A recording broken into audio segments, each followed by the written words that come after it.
चलिए स्टार्ट करते हैं। Circular motion lecture number 3। Last class में एक क्वेश्चन करवाया था, उसको रिवीजन करवा रहे हैं एक बार फिर से। क्या है क्वेश्चन? ये क्वेश्चन आप लोगों को थोड़ा कम समझ में आया था उस टाइम पे। तो देखो वापस से, two moving particle P and Q are 10 metre apart. ये क्या दिया हुआ है? इनके बीच में जो दूरी है किसी भी स्टैंड पर, ये आर हो गया।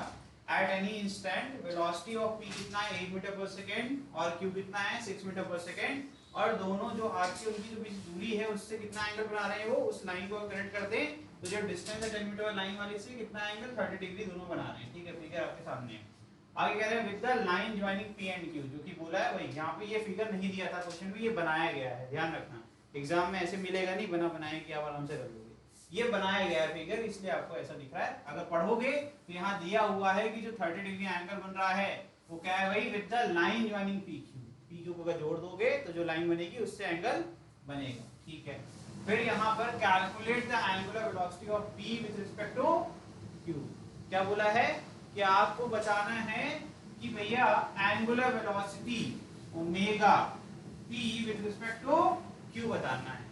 तो जब भी रिलेटिव एंगुलर वेलोसिटी निकालना होता था तो उस केस के लिए एक फॉर्मूला था। क्या करना है भाई? p q का जो लीनियर कंपोनेंट होगा, रिजॉल्व करोगे उसको, एक बनेगा cos, एक बनेगा साइन। तो आपका जो परपेंडिकुलर कंपोनेंट होता था, है ना, उसका क्या करते थे? रिलेटिव वेलोसिटी निकालते थे, है ना, और उसको डिवाइड करते थे किससे? r से। तो यहाँ पर v परपेंडिकुलर कंपोनेंट निकालेंगे तो p का एक बार आ जाएगा, है ना। तो p का आ जाएगा vp sin 30, और q का निकालेंगे आ जाएगा vq sin 30। ठीक है, ठीक है। तो यहाँ पर ये दोनों कंपोनेंट मिल गए। तो अब हमें एक्चुअल में इनको एक लाइन पर ले आना पड़ेगा। तो आपको दिख रहा है क्या है भाई? एक नीचे की तरफ जा रहा है वीपी, और ये वीक्यू क्या है? ऊपर की तरफ। दोनों एक दूसरे की तरफ आते हुए दिखेंगे अगर आप डिस्टेंस अलग अलग कर दीजिए। नहीं आता जिसको, कोई बात नहीं, इतना परेशान होने की कोई जरूरत नहीं है। तो अभी इसका फॉर्मूला कैसे कहता है? Actual minus difference. तो एक्चुअल क्या लिखोगे यहाँ पर? अगर लिखोगे एक्चुअल क्या आ जाएगा? वीपी, पी की बात हो रही है ना, तो पी का एक्चुअल क्या आ जाएगा? VP sine 30। तो वीपी कितना है भाई? 8 दिया हुआ है, तो ये जाएगा 8 साइन माइनस, है ना। उसके बाद अब हम करेंगे किसका? यहाँ पर जो रेफरेंस इसका है क्यू का, तो क्यू का क्या? वीक्यू साइन 30, लेकिन इसकी डायरेक्शन पी के कंपोनेंट से अपोजिट है। इसका मतलब यहाँ क्या रख जाएगा? Minus minus VQ sine, divide किससे करेंगे? वीक्यू की वैल्यू पुट ही कर दो, कितनी है? 6। ठीक है, और यहाँ डिवाइड किससे करेंगे? 10 से। जब ब्रैकेट ओपन होगा तो क्या वापस से हम यहाँ पहुंच गए? साइन 30 1/2। ठीक, 1/2 कॉमन ले लो, फिर क्या जाएगा? डिवाइड कर लो। क्या अगर नहीं करना है, नहीं कॉमन लेना है, ये 4 + 3 कितना होता? 7। 7/10 कितना जाएगा? 0.7 रेडियन पर सेकेंड। इस तरीके से करना था इस क्वेश्चन को। ठीक है, आगे बढ़ जाएं। चलिए देखिए नेक्स्ट क्वेश्चन देखिए। A particle is moving parallel to x axis. एक पार्टिकल है जो कि मूव कर रहा है पैरेलल टू एक्स एक्सिस। चलिए देखिए क्या है? A particle is moving parallel to x axis. ठीक है, क्लियर है, कोई दिक्कत नहीं है। पैरेलल टू एक्स एक्सिस मतलब डायरेक्शन क्या है? I cap. ठीक है, such that y component of its position vector is constant at all instant।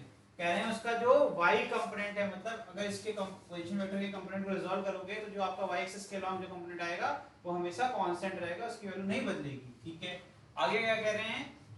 and is equal to b, इसकी वैल्यू कितनी है? b। find the angular velocity of the particle about the origin when its radius vector makes an angle theta with the x axis। जब जो आपका position vector या radius vector जो है वो थीटा एंगल बनता है विद द x एक्सिस, तब अगर इसका पोजीशन वेक्टर का y कंपोनेंट हमेशा कांस्टेंट बना हुआ है तो आपसे क्या पूछा गया है? एंगुलर वेलोसिटी, यानी कि आपसे क्या पूछा गया? ओमेगा पूछा गया। तो ओमेगा की वैल्यू कैसे करेंगे? कंपोनेंट रिजॉल्व किया, कंपोनेंट कैसे रिजॉल्व होगा? जिस इंस्टेंट की बात हो रही है उसको देख लेते हैं जरा यहाँ पर। तो ये क्या किया मैंने? ये क्या किया? यहाँ से डॉटेड लाइन ऐड करने से क्या मिल गया मुझे? अल्टरनेट इंटीरियर एंगल मिल गया। बिकॉज v इज, मतलब जो वेलोसिटी है वो पैरेलल टू x है। तो मैं इसको अगर चाहूँ तो यहाँ पर जब भी कंपोनेंट रिजॉल्व करूंगा तो r sin थीटा कितना आ रहा है? ऑलरेडी दिया हुआ है, दैट इज b। तो एक ट्रायंगल बन जाएगा, ये ऊपर वाला ट्रायंगल बन गया, राइट एंगल ट्रायंगल बन रहा है। ठीक है, तो इसका मतलब अगर मुझे आर की वैल्यू निकालनी इस इंस्टेंट पर, जो इस समय मुझे फिगर में दिया हुआ है क्वेश्चन में, उस इंस्टेंट पर बनाएंगे तो ये यहाँ पर बन जाएगा, ये क्या हो जाएगा, इस आर की वैल्यू हो जाएगी b अपॉन साइन थीटा को। ये क्या कर दिया यार, बहुत बेसिक रूल होता है, थीटा के सामने वाली साइड हमेशा परपेंडिकुलर मानी जाती है, ये हो गया परपेंडिकुलर, और ये r क्या हो गया तेरा, हाइपोटेनस। तो इसका मतलब ये कितना हो जाएगा भाई, b अपॉन r। तो r की वैल्यू कितनी हो जाएगी, b अपॉन साइन थीटा। मैंने बस उतना ही किया है और कुछ भी नहीं किया, ठीक है। तो इसका मतलब अगर मैं चाहूं तो इसको एक्सटेंड कर दूं तो मुझे दो कंपोनेंट मिल जाएंगे, यही एंगल यहाँ पर आएगा, तो एक साइन कंपोनेंट मिल जाएगा मुझे b साइन थीटा। क्या दिख रहा है सबको कि मुझे दिख रहा है, बड़े भाई दिख रहा है v साइन थीटा, हाँ या ना, ठीक है। यहाँ पर कैसे किया, इसी लाइन को आगे खींच दिया। बेसिक रूल होता है, बेसिक रूल क्या होता है भैया, अगर कोई भी दो लाइन पे सेट कर रही है, यहाँ जो एंगल बनेगा वही उसके पीछे बनेगा। मैंने सेम यूज किया, मैंने इस लाइन को आगे एक्सटेंड कर दिया, v वाली लाइन ऑलरेडी बनी हुई थी, तो एंगल कितना बन गया, थीटा। कितना बन गया एंगल, थीटा, ठीक है। जब एंगल थीटा बन रहा है तो इसका मतलब इसको cos कंपोनेंट कहां जाएगा, ऊपर, और साइन नीचे। अगर ये सर्कुलर मोशन करेगा तो साइन परपेंडिकुलर कंपोनेंट होता है विद रिस्पेक्ट टू रेडियस। कभी भी याद है, सर्कुलर मोशन होता है तो वेलोसिटी, लीनियर वेलोसिटी हमेशा परपेंडिकुलर होती है विद द रेडियस। ये जो cos कंपोनेंट है ये कभी भी इसको सर्कुलर मोशन नहीं करा सकता, बिकॉज़ वो रेडियस के डायरेक्शन में ही प्लेस्ड है। इसका मतलब है कि जो एक्चुअल में रिस्पांसिबल है वो कौन सा है, तो ओमेगा अगर आएगा तो ओमेगा के लिए कौन पॉसिबल होगा, v sin थीटा। और फॉर्मूला हम लोग के पास ऑलरेडी है, ओमेगा इज इक्वल टू क्या होता है, v upon r, v upon r। अब v को रिप्लेस कौन करेगा, v sin थीटा, और नीचे क्या आ जाएगा, अब r के लिए भी निकाल लीजिए, v अपॉन, आंसर निकाल लीजिए आप, क्या आ जाएगा, v upon v sin square v upon v sin square theta. Question समझ में आया कैसे सॉल्व करना है, ठीक है। आपसे बोला गया है एंगुलर वेलोसिटी, तो इसका मतलब है सिर्फ वही कंपोनेंट जो कि एंगुलर वेलोसिटी के लिए पॉसिबल हैं, हम उनका ही इस्तेमाल करेंगे, ठीक है। चलिए बहुत बढ़िया, नेक्स्ट क्वेश्चन देखिए। The angular velocity of particle is given by omega is equal to, क्या दिया हुआ है, 1.5t minus 3t square minus 3t square plus 2। t क्या है, टाइम है, क्योंकि सेकंड में दिया हुआ है, ठीक है। ये तो और आसान हो गया। Find the instant when it's angular acceleration become 0।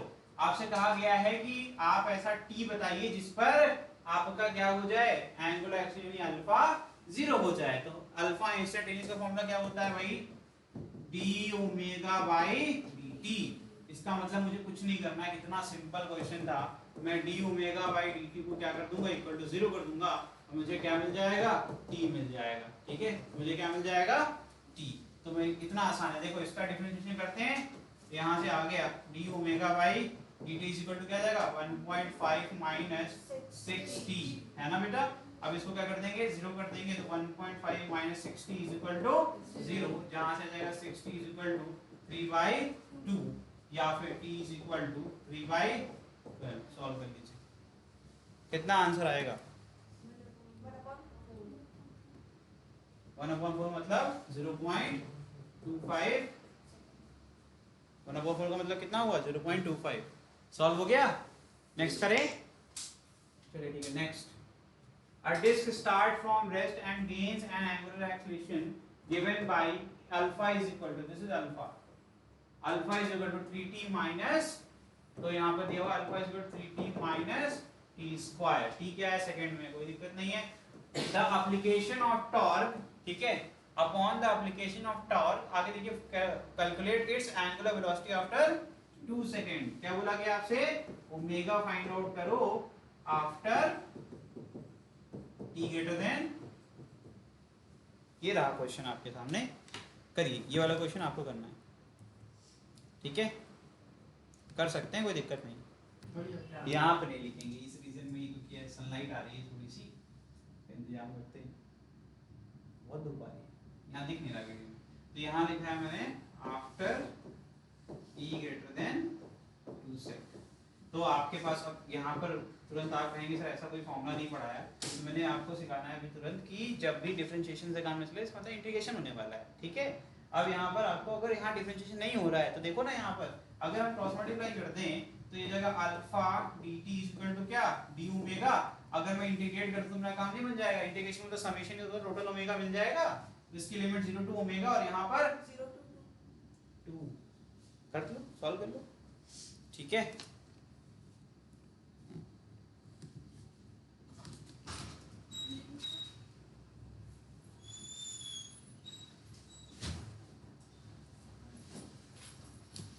पहले ओमेगा का फॉर्मूला बना लीजिए, अगर आपको लिमिट भी नहीं पुट करनी आती, जिसको कुछ नहीं आता उसके लिए ही मैं पढ़ाता हूँ, क्योंकि उस बच्चे के लिए भी तो कोई होना चाहिए। तो देखो जिसको कुछ नहीं आता उसके लिए, तो यहाँ पर मुझे नहीं आता है तो मैंने कहा लिमिट नहीं लगाऊंगा मैं, ठीक है। मुझे इंटीग्रेशन बताया गया था कि इंटीग्रेशन ऑफ डी ओमेगा करेंगे या कोई भी अगर वेरिएबल रहेगा सिर्फ डेरिवेटिव के फॉर्म में, तो उसका आंसर सिर्फ जो आपका ये ओमेगा बाद में लिखा हुआ डी के बाद लिखा वही लिख दो। तो यहाँ क्या आ गया, ओमेगा इज इक्वल टू इधर क्या आएगा, अल्फा कितना है भाई, dt माइनस टी स्क्वायर, ठीक बच्चा। अब dt मल्टीप्लाई कर लो, ये हो जाएगा 3t dt minus T square dt, 3 बाहर ही ले लीजिए, है ना, तो यहाँ आ जाएगा 3t की पावर 2 अपॉन 2। कैसे किया मैंने, फॉर्मूला ये है x to the power n dx क्या होता है x की power n plus 1 upon n plus 1, ठीक है। नंबर को आप बाहर ले सकते हैं, यहाँ पर माइनस टी स्क्वायर था तो बन जाएगा टी क्यूब अपॉन 3, है ना, ये हो गया ओमेगा का फॉर्मूला। तो मैंने कहा यार at t is equal to 2 निकाल लो, है ना, इसका मतलब वही होगा आपका जब 2 सेकंड खत्म होगा तो वही आपकी ओमेगा होगी। तो ओमेगा कितना आ गया यहाँ पर 3 इंटू 4 बाई 2 माइनस 8 बाई 3, कितना आएगा भाई ये -2। गलत है यार, ये 3 था नहीं, मैंने आंसर नहीं दिया। क्या आएगा 6 माइनस मतलब आ जाएगा 10/3 रेडियन पर सेकंड, ठीक, दिस इज करेक्ट, ठीक है। आगे बढ़ जाएं,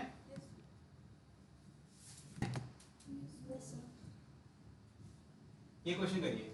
A particle is moving in clockwise direction in a circular path as shown in figure.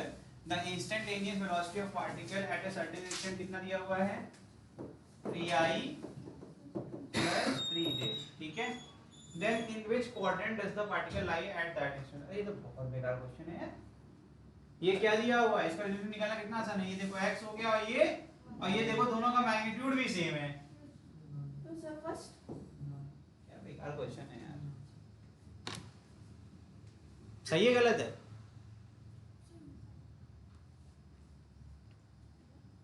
हाँ बोलो, सब लोग सही कह रहे हैं, हम गलत कहाँ कहते हैं कभी, है ना। क्या हो गया, गलत कैसे हो गया ये बताओ मुझे, गलत कैसे हो गया मेरा आंसर, मैं कभी गलत होता ही नहीं है। Velocity is always perpendicular to the बताओ, वेलोसिटी परपेंडिकुलर होती है, अगर ये पार्टिकल ऐसे मूव कर रहा है तो ये हो गया इसका वेलोसिटी वेक्टर, पार्टिकल तो यहाँ है। तो अगर फर्स्ट क्वाड्रेंट में होगा, सुनना ध्यान से करो, देखो कहाँ गलत हो रहे हो, ये देखो यहाँ टेंजेंट बनाओ, ठीक, यहाँ टेंजेंट बनाओ, यहाँ टेंजेंट बनाओ और यहाँ टेंजेंट बनाओ, कौन से क्वाड्रेंट में है, कौन से क्वाड्रेंट में है, अभी भी आंसर नहीं दिख रहा है, सेकंड क्वाड्रेंट में, किस क्वाड्रेंट में, सेकंड क्वाड्रेंट, यही होती गलतियां, ठीक है। अभी भी नहीं आया समझ में, ये रिजल्टेंट वेलोसिटी, लीनियर वेलोसिटी का आपका, लीनियर वेलोसिटी का क्या उसने आईजी में जानबूझ के दे दिया ताकि तुम इसको देख के एक्साइटेड हो जाओ, अरे ये तो फर्स्ट क्वाड्रेंट में है, जबकि जब सर्कुलर मोशन हो रहा होता है तो टैंजेंट पर हमेशा रेडियस के परपेंडिकुलर होती है ना, तो पार्टिकल की लोकेशन को तो कभी नहीं बता रहा है, रिजल्टेंट जो है वो पार्टिकल की लोकेशन कहाँ बता रहा है। आपको ऐसे बनाना पड़ेगा, 4 टेंजेंट बनाओगे तो आपको मिलेगा कौन से वाले क्वाड्रेंट में पॉसिबल है, इस तरफ रिजल्टेंट कब आ रहा है, सिर्फ और सिर्फ सेकंड क्वाड्रेंट में, सिर्फ और सिर्फ सेकंड क्वाड्रेंट में। फर्स्ट क्वाड्रेंट में तो किधर जा रहा है, किस, अगर इसमें आईजे करोगे तो किधर जा रहा है, ये फोर्थ क्वाड्रेंट की तरफ। अगर देखो ध्यान से, मतलब अगर आपको वेलोसिटी देख के बताना है तो वेलोसिटी जब इस प्रकार से होगी तो ये जब दिखा रहा है ये क्या होगा, आपके अगर वेलोसिटी को जज करते हो तो ये तो फोर्थ क्वाड्रेंट वाला है ना नेचर, है ना, एक प्लस x होगा और एक माइनस y कंपोनेंट बनेगा इसका, तो इसका मतलब ये कहां लाई कर रहा है। अगर हम पार्टिकल देखेंगे तो इस केस में पार्टिकल कहां है, जब वेलोसिटी कंपोनेंट ऐसा तो पार्टिकल फर्स्ट क्वाड्रेंट में। तो कभी भी सर्कुलर मोशन में क्वेश्चन आता है, ऐसे क्वेश्चन आएंगे तो आपको सर्कल बनाना है, बोला है इसने क्लॉकवाइज, इसलिए मैंने इस तरीके से बनाया। एंटी बोलता तो एंटी में देखो बदल जाएगा आंसर, एंटी क्लॉकवाइज में क्या हो जाएगा। अब मैं यहां बनाऊंगा एंटी क्लॉकवाइज रोटेशन, मतलब एक यहां टेंजेंट, यहां ये थर्ड में हूं, और ये कहां चले गए, फोर्थ क्वाड्रेंट में। कहां चले गए, फोर्थ, सीधे सेकंड से फोर्थ। ठीक है, ये है। तो वेलोसिटी को देख के जज करना है तो ऐसे किया जाता है। तो आंसर इज सेकंड क्वाड्रेंट। समझ में आ रहा है? चलिए आगे बढ़ जाए। Next question. A particle is performing circular motion of radius 1 meter. Its speed is कितना दिया हुआ है, तो बेकार है, 2t स्क्वायर। क्या है बेकार क्वेश्चन? क्या पूछा गया? एक्सीलरेशन पूछा गया। कर लोगे तुम लोग? अच्छा बताओ, एंगुलर दिया हुआ क्या एक्सीलरेशन का है? जल्दी निकालो फिर। देखिए क्या हो जाएगा। AT के लिए कल ही बताया था क्या होता है भाई, dv बाई AT। कैसे, पिछली बार सिखाया था, यूसीएम जब होता है स्पीड कांस्टेंट हो जाती है, उस केस में क्या होता है, आपका टेंजेंशियल एक्सीलरेशन जीरो हो जाता है। बट एसीपी का भी जीरो नहीं हो सकता है। तो एसीपी का फॉर्मूला क्या था, v² अपॉन r। r कितना दिया हुआ है, 1 मीटर। ये पहले निकाल लेते हैं, ये दिया है 1 मीटर। और इसका फॉर्मूला क्या है, 2t के स्क्वायर का होल स्क्वायर क्या हो जाएगा, 4t to the power 4t की वैल्यू 1 पुट करेंगे तो आ जाएगा 4 upon 1 metre per second square. ये एसीपी तो ऐसे निकल गया। जब डिफरेंशिएट करेंगे 2t स्क्वायर को बचेगा क्या, 4t और at t is equal to 1, at t is equal to 1 second, ये हो जाएगा AT will be equal to 4 metre per second square. इतना टाइम वेस्ट करने की जरूरत नहीं थी। एक कितना आ जाएगा, अंडर रूट AT स्क्वायर प्लस ACP स्क्वायर, क्या आ जाएगा, 4 स्क्वायर प्लस 4 स्क्वायर। ठीक है, तो या फिर मैं ऐसे 4 बाहर ले लेता हूं तो ये 16 रहेगा, 16 बाहर आएगा 4, अंदर बचेगा 1 plus 1 root 2 metre per second square. इतना टाइम वेस्ट करेंगे इस क्वेश्चन पे, इतना टाइम खराब करेंगे तो अच्छे क्वेश्चन को करेंगे। कहां तक कर पाई थी तुम?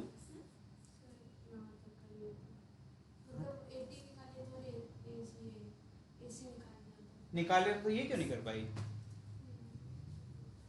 मतलब ये हो गया, ये नहीं हो पाया, वाह काम हो दीजिए।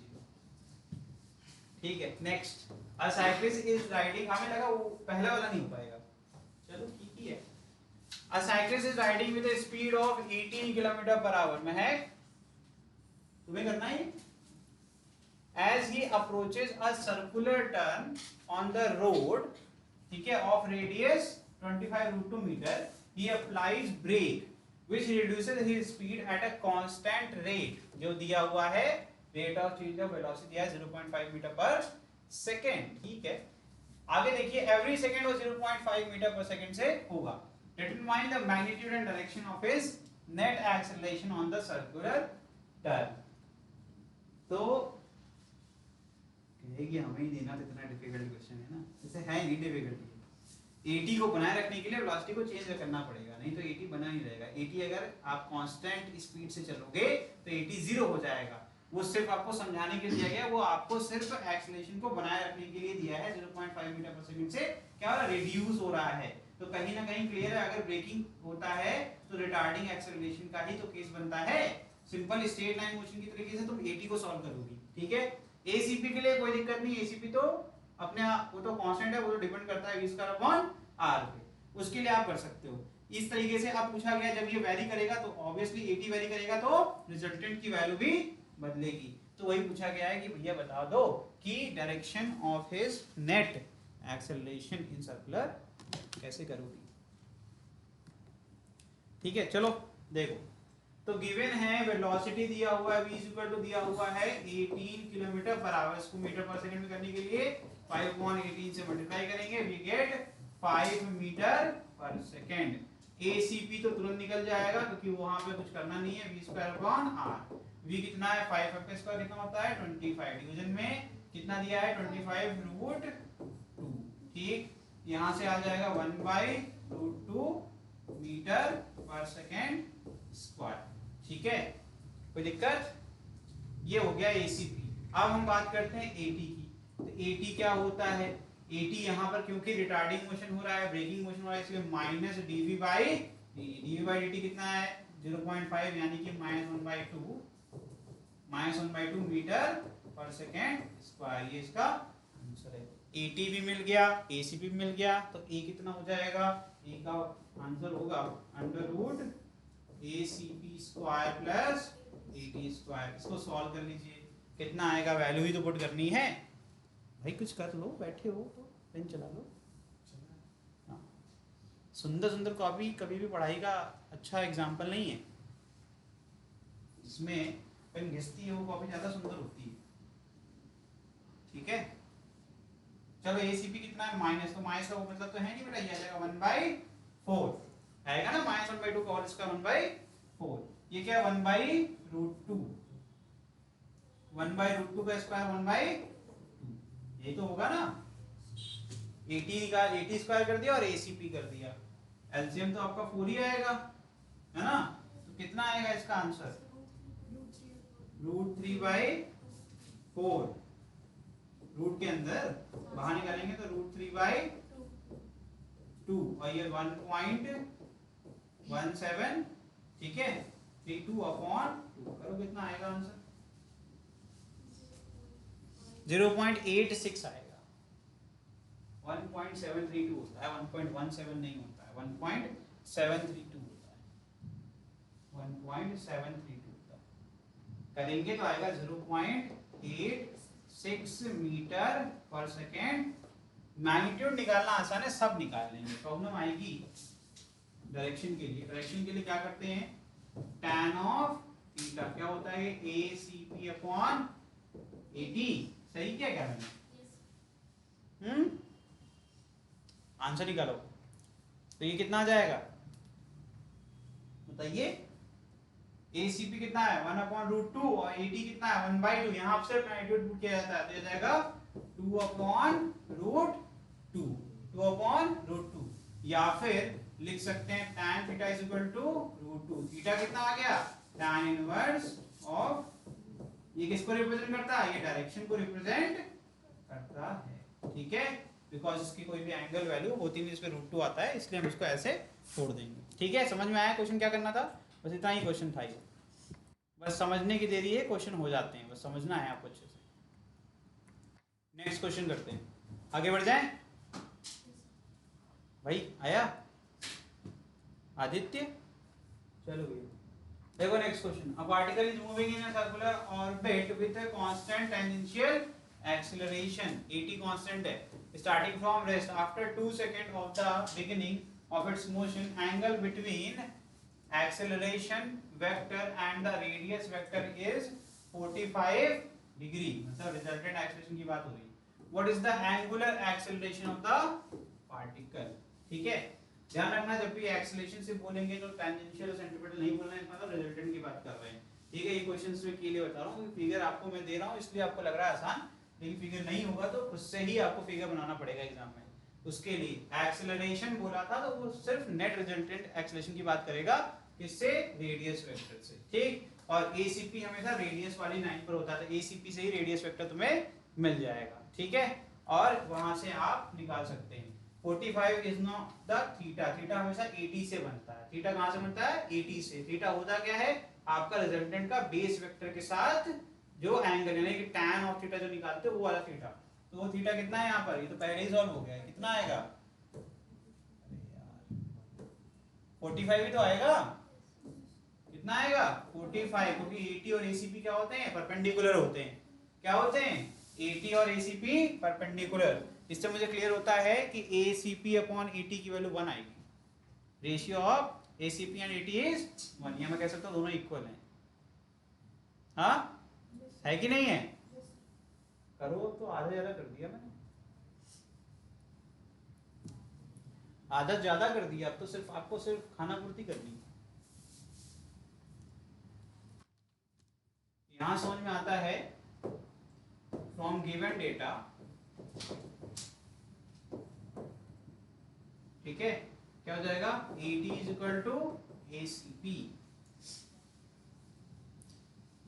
देखो एंगुलर एक्सिस चाहिए तो कहां मिल जाएगा? अल्फा R, यही तो होता है ना यहाँ पर।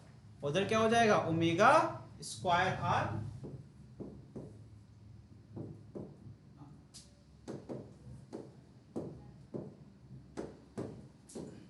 अल्फा की वैल्यू कितनी आ गई?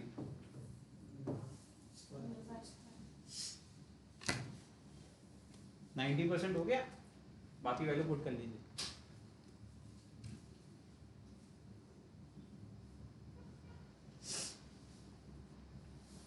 अभी ये इनकम्प्लीट है, अभी तो मैंने अल्फा दिया है।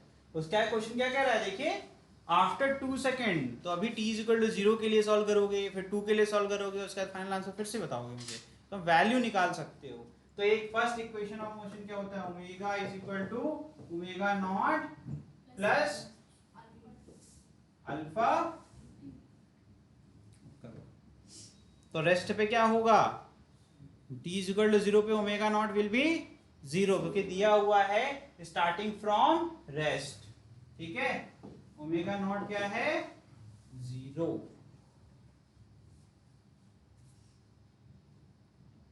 और t की वैल्यू अगर 2 पुट कर देंगे तो ओमेगा की वैल्यू कितनी आ जाएगी, at t is equal to 2 sec क्या आ जाएगा, omega is equal to twice of alpha. तो इसका मतलब चेंज हो रहा है।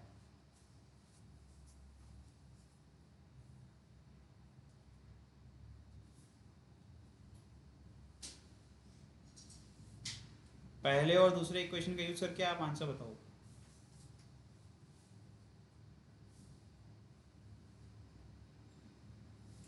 ये हो गया तेरा इक्वेशन नंबर 1, ये हो गया तेरा equation number 2 from 1 and 2। Alpha value कितनी आ रही है, 0.25 रेडियन पर सेकेंड ही तो होगा। ठीक है, जिसको समझ नहीं आया उसके लिए बता दे भाई साहब, सुनो ये क्या हो जाएगा, स्क्वायरिंग कर दो बोथ साइड। स्क्वायरिंग करोगे, हाँ वैल्यू पुट करोगे, कर दो। सही कह रही हो तुम, गलत कहाँ कह रही हो।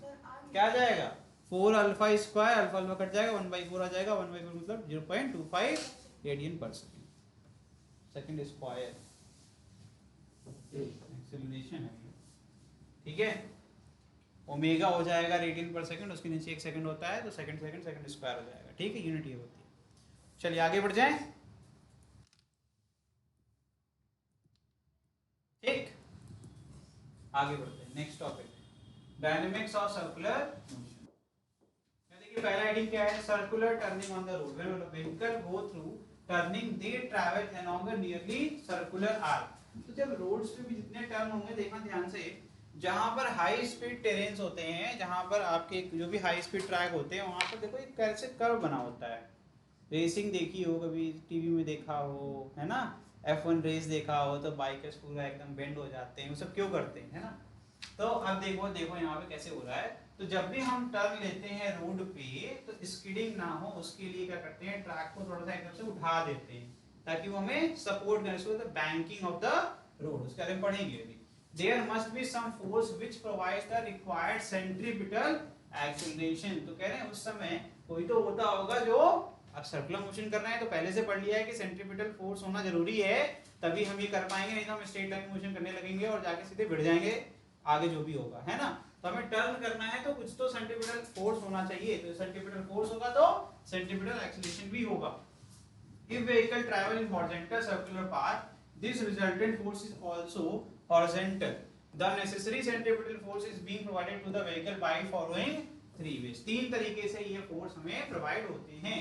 पहला फ्रिक्शन ओनली, सिर्फ अच्छा फ्रिक्शनल आपका होना चाहिए। जो रोड बन रही है वो काफी अच्छी बन रही है, ग्रिप अच्छी दे रही है हमारे टायर्स को, तो फ्रिक्शन से ही काम चल जाएगा। ठीक है, आगे by banking of the road, जो मैंने अभी बोला, एक तरफ से रोड को थोड़ा सा उठा देते हैं। ठीक है, इससे क्या होता है, तो कहते हैं बैंकिंग ऑफ द रोड। अब यहाँ पर बैंकिंग और फ्रिक्शन दोनों का भी प्रयोग करके हम ये चीज अचीव कर सकते हैं। ठीक है, चलिए तो यहाँ देखिए पहला केस पढ़ते हैं कि क्या सिर्फ फ्रिक्शन से ये पॉसिबल है, तो वो कैसे, लिखो इसके अंदर, let a car of mass m, इसको प्रूफ करेंगे, let a car of mass small m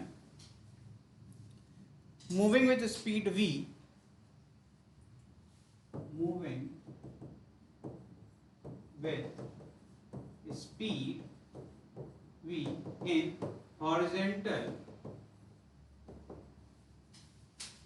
circular arc. Arc क्यों बोल रहा हूं कि कंप्लीट सर्कल नहीं कर रही है, लेकिन कुछ ऐसा पाथ है उसका जो कि सर्कुलर है, ठीक है। In this case the required centripetal force is provided by frictional force। मतलब जितने भी फ्लैट सरफेस होते हैं, फ्लैट सरफेस जैसे आपके कोई भी रोड घर तक जा रही हो, कोई तो टर्न कहीं पर भी होगा, वो क्या है, वो आपका हॉरिजॉन्टल सर्कुलर मोशन का ही एग्जांपल है, ठीक है। लिखिए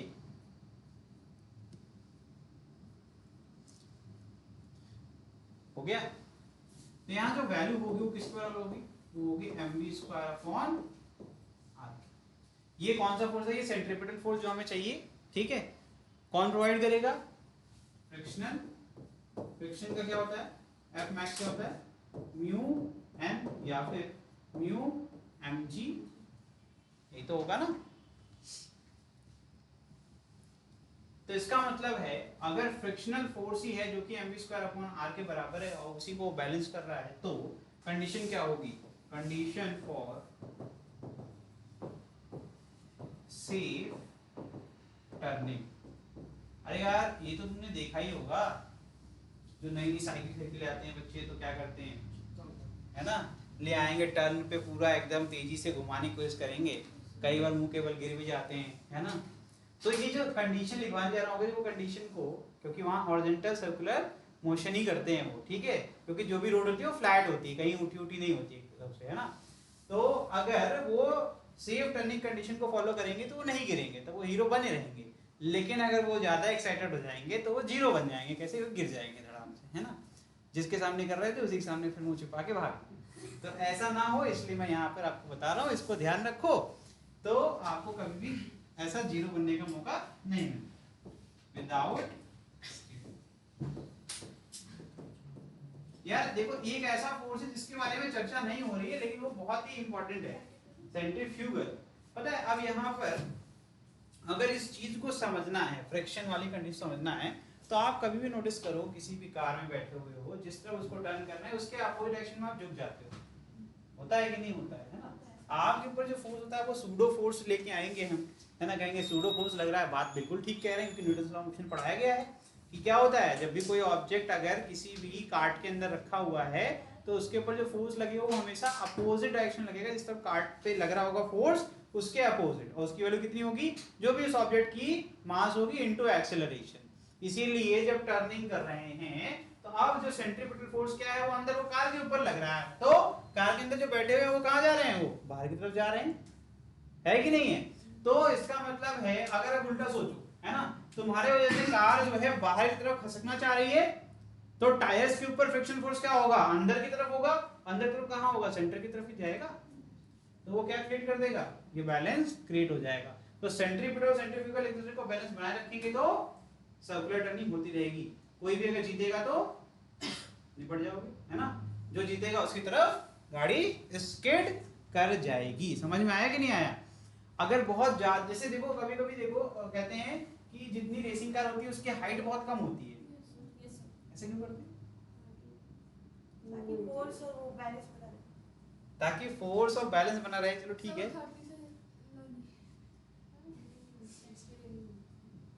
बताओ बताओ, टॉपलिंग ना हो, ताकि टॉपलिंग ना हो, ठीक है। टॉपलिंग क्यों होगी, जैसे जैसे आपका सेंटर ऑफ मास जितना करीब रहेगा रोड के, उतनी ज्यादा स्टेबिलिटी बनी रहेगी। जैसे जैसे आप अगर ऊपर की तरफ जाओगे, हाइट बढ़ाओगे, तो क्या ट्रक देखो, वो बेचारे एकदम धीमे धीमे चलाते हैं, वो जरा सा रिस्क लेते हैं, अगर टर्निंग पे आ गए तो बहुत धीमे धीमे टर्न करते हैं, तो स्पीड में नहीं करते, क्योंकि इतना जितना जितने की ट्रक नहीं, उससे ज्यादा तो उनका माल है ना। और उसके बाद अगर वो टॉपलिंग हो गया तो फिर ड्राइवर तो गए हो, है ना। तो ड्राइवर कहता है मेरे को तो सेफ चलना है भैया, मुझे ये कंडीशन नहीं पड़नी है, वो कहेगा हम आराम से ही चलाएंगे, है ना।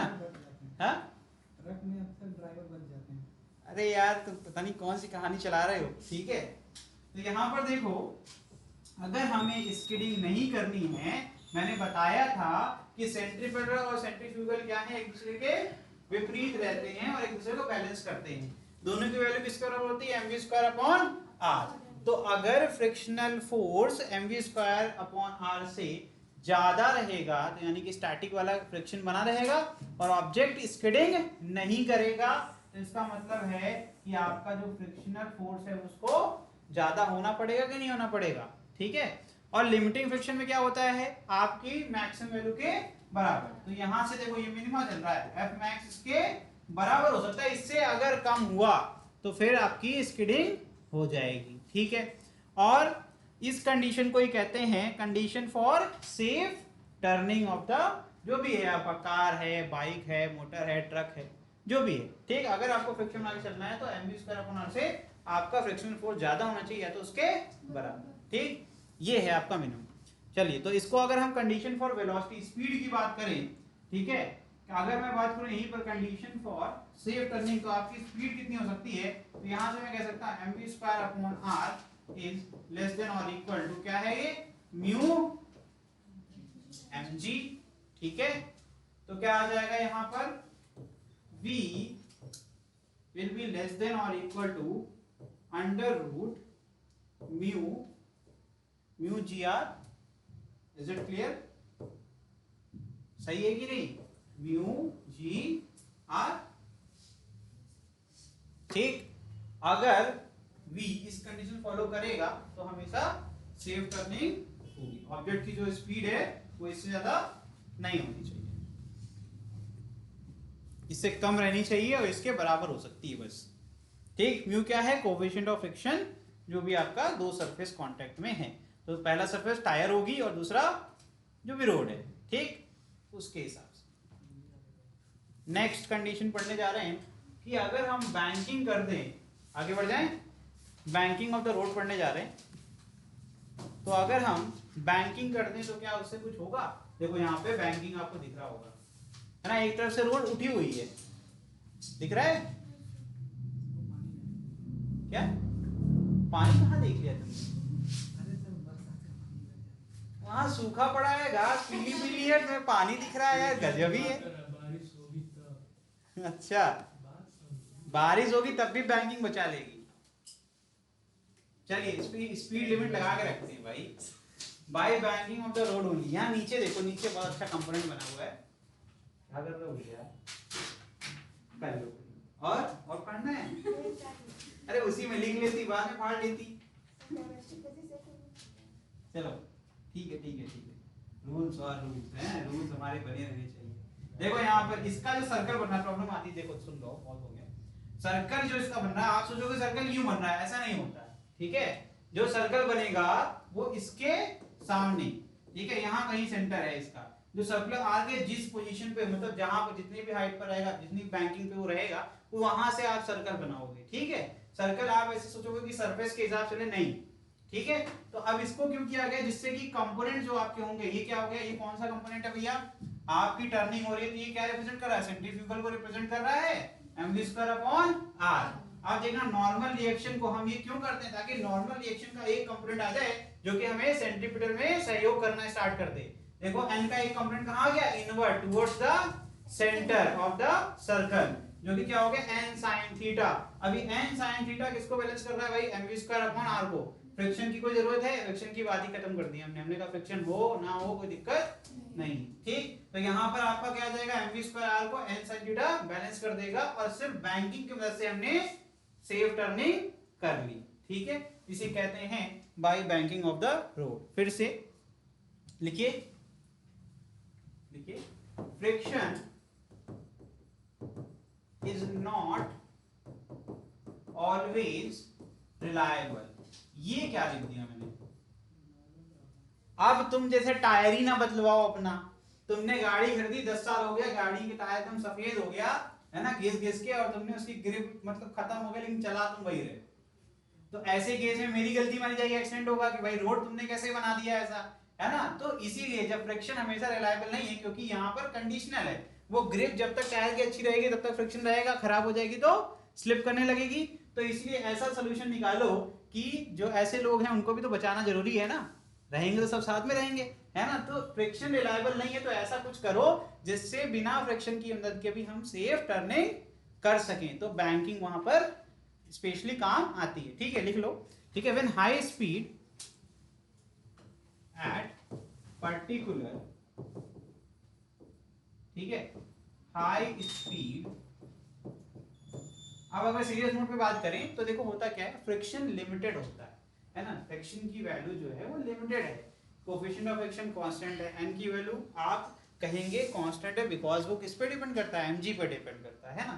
तो फ्रिक्शन क्या है, एक सर्टेन अमाउंट तक ही सेव कर सकता है, लेकिन अगर तुम स्पीड को बढ़ाते जाओ, जैसे कि पीछे कंडीशन पढ़ा था, ठीक है, कंडीशन क्या पढ़ी थी कि तभी तक वैलिड है जब तक v की value less than under root mu G R. देखो ध्यान से, म्यू भी कांस्टेंट, जी भी कांस्टेंट, और जिस टर्म पे रहेंगे वहां पे आर भी टर्म्स ऑफ कांस्टेंट। तो इसका मतलब अगर उसके बाद भी v बढ़ा देंगे तो ये जो फ्रिक्शन वाला खेल है वो खराब हो जाएगा और सेफ्टी खत्म हो जाएगी। तो ऐसे केसेस के लिए जहां पर हमें स्पीड क्या है बहुत हाई, जैसे एक्सप्रेस वे में देखो नोटिस करो वहां पे फ्रिक्शन वाला नहीं होता, वहां हमेशा बैंकिंग का यूज करते हैं। कोई भी टर्न होता है, आगरा एक्सप्रेस चले जाना, देख लेना, कहीं पूर्वांचल एक्सप्रेस चले जाओ, कहीं चले जाओ, जहां पर भी एक्सप्रेस वे की बात होती है वहां पे, क्योंकि कार्स जो भी बाइक कुछ भी चल रहा है व्हीकल, कोई भी 100 के नीचे नहीं चलने वाला, हाई स्पीड वाली बात है। तो हाई स्पीड में फ्रिक्शन की बात जो है, फ्रिक्शन पे डिपेंडेंट होना थोड़ा सा रिस्की हो जाता है, इसीलिए वहां पर हम क्या करते हैं, बैंकिंग करते हैं, ठीक। जो असलियत में इस्तेमाल होता है पता है वो कौन सा होता है, फ्रिक्शन और बैंकिंग दोनों साथ में इस्तेमाल होता है, क्योंकि जो आपकी रोड्स बनती है उसमें फ्रिक्शन हमेशा रहेगा, ठीक है, और बैंकिंग साथ में ऐड कर देंगे तो एडिशनल सेफ्टी हमारी बनी रहेगी, जिससे कि टर्निंग की स्पीड बढ़ जाती है, कि कितना आप सेफ टर्न कर सकते हो। आपको पता है आगरा एक्सप्रेस वे पे जो टर्निंग है, बड़ी बड़ी टर्निंग्स हैं, बैंकिंग उसमें भी 100 का है, कि 100 पे तुम आराम से टर्न करो, कोई दिक्कत नहीं। उसका रीजन क्या है, वो फ्रिक्शन प्लस बैंकिंग यूज कर रहे हैं, ठीक है। तो इस तरीके से करते हैं, लिखो, लिखिए, at particular high speed and sharp turn, ठीक है, शार्प टर्न्स आर इन्वॉल्व, जहां पर भी ऐसे केसेस होते हैं वहां पे फ्रिक्शन सिर्फ अकेले कारगर नहीं होता है, ठीक है। टू अवॉइड डिपेंडेंसी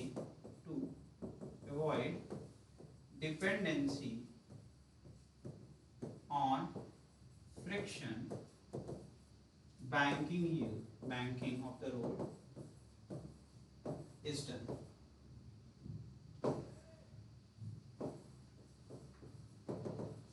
ठीक है, ठीक। अब देखिए, ठीक है,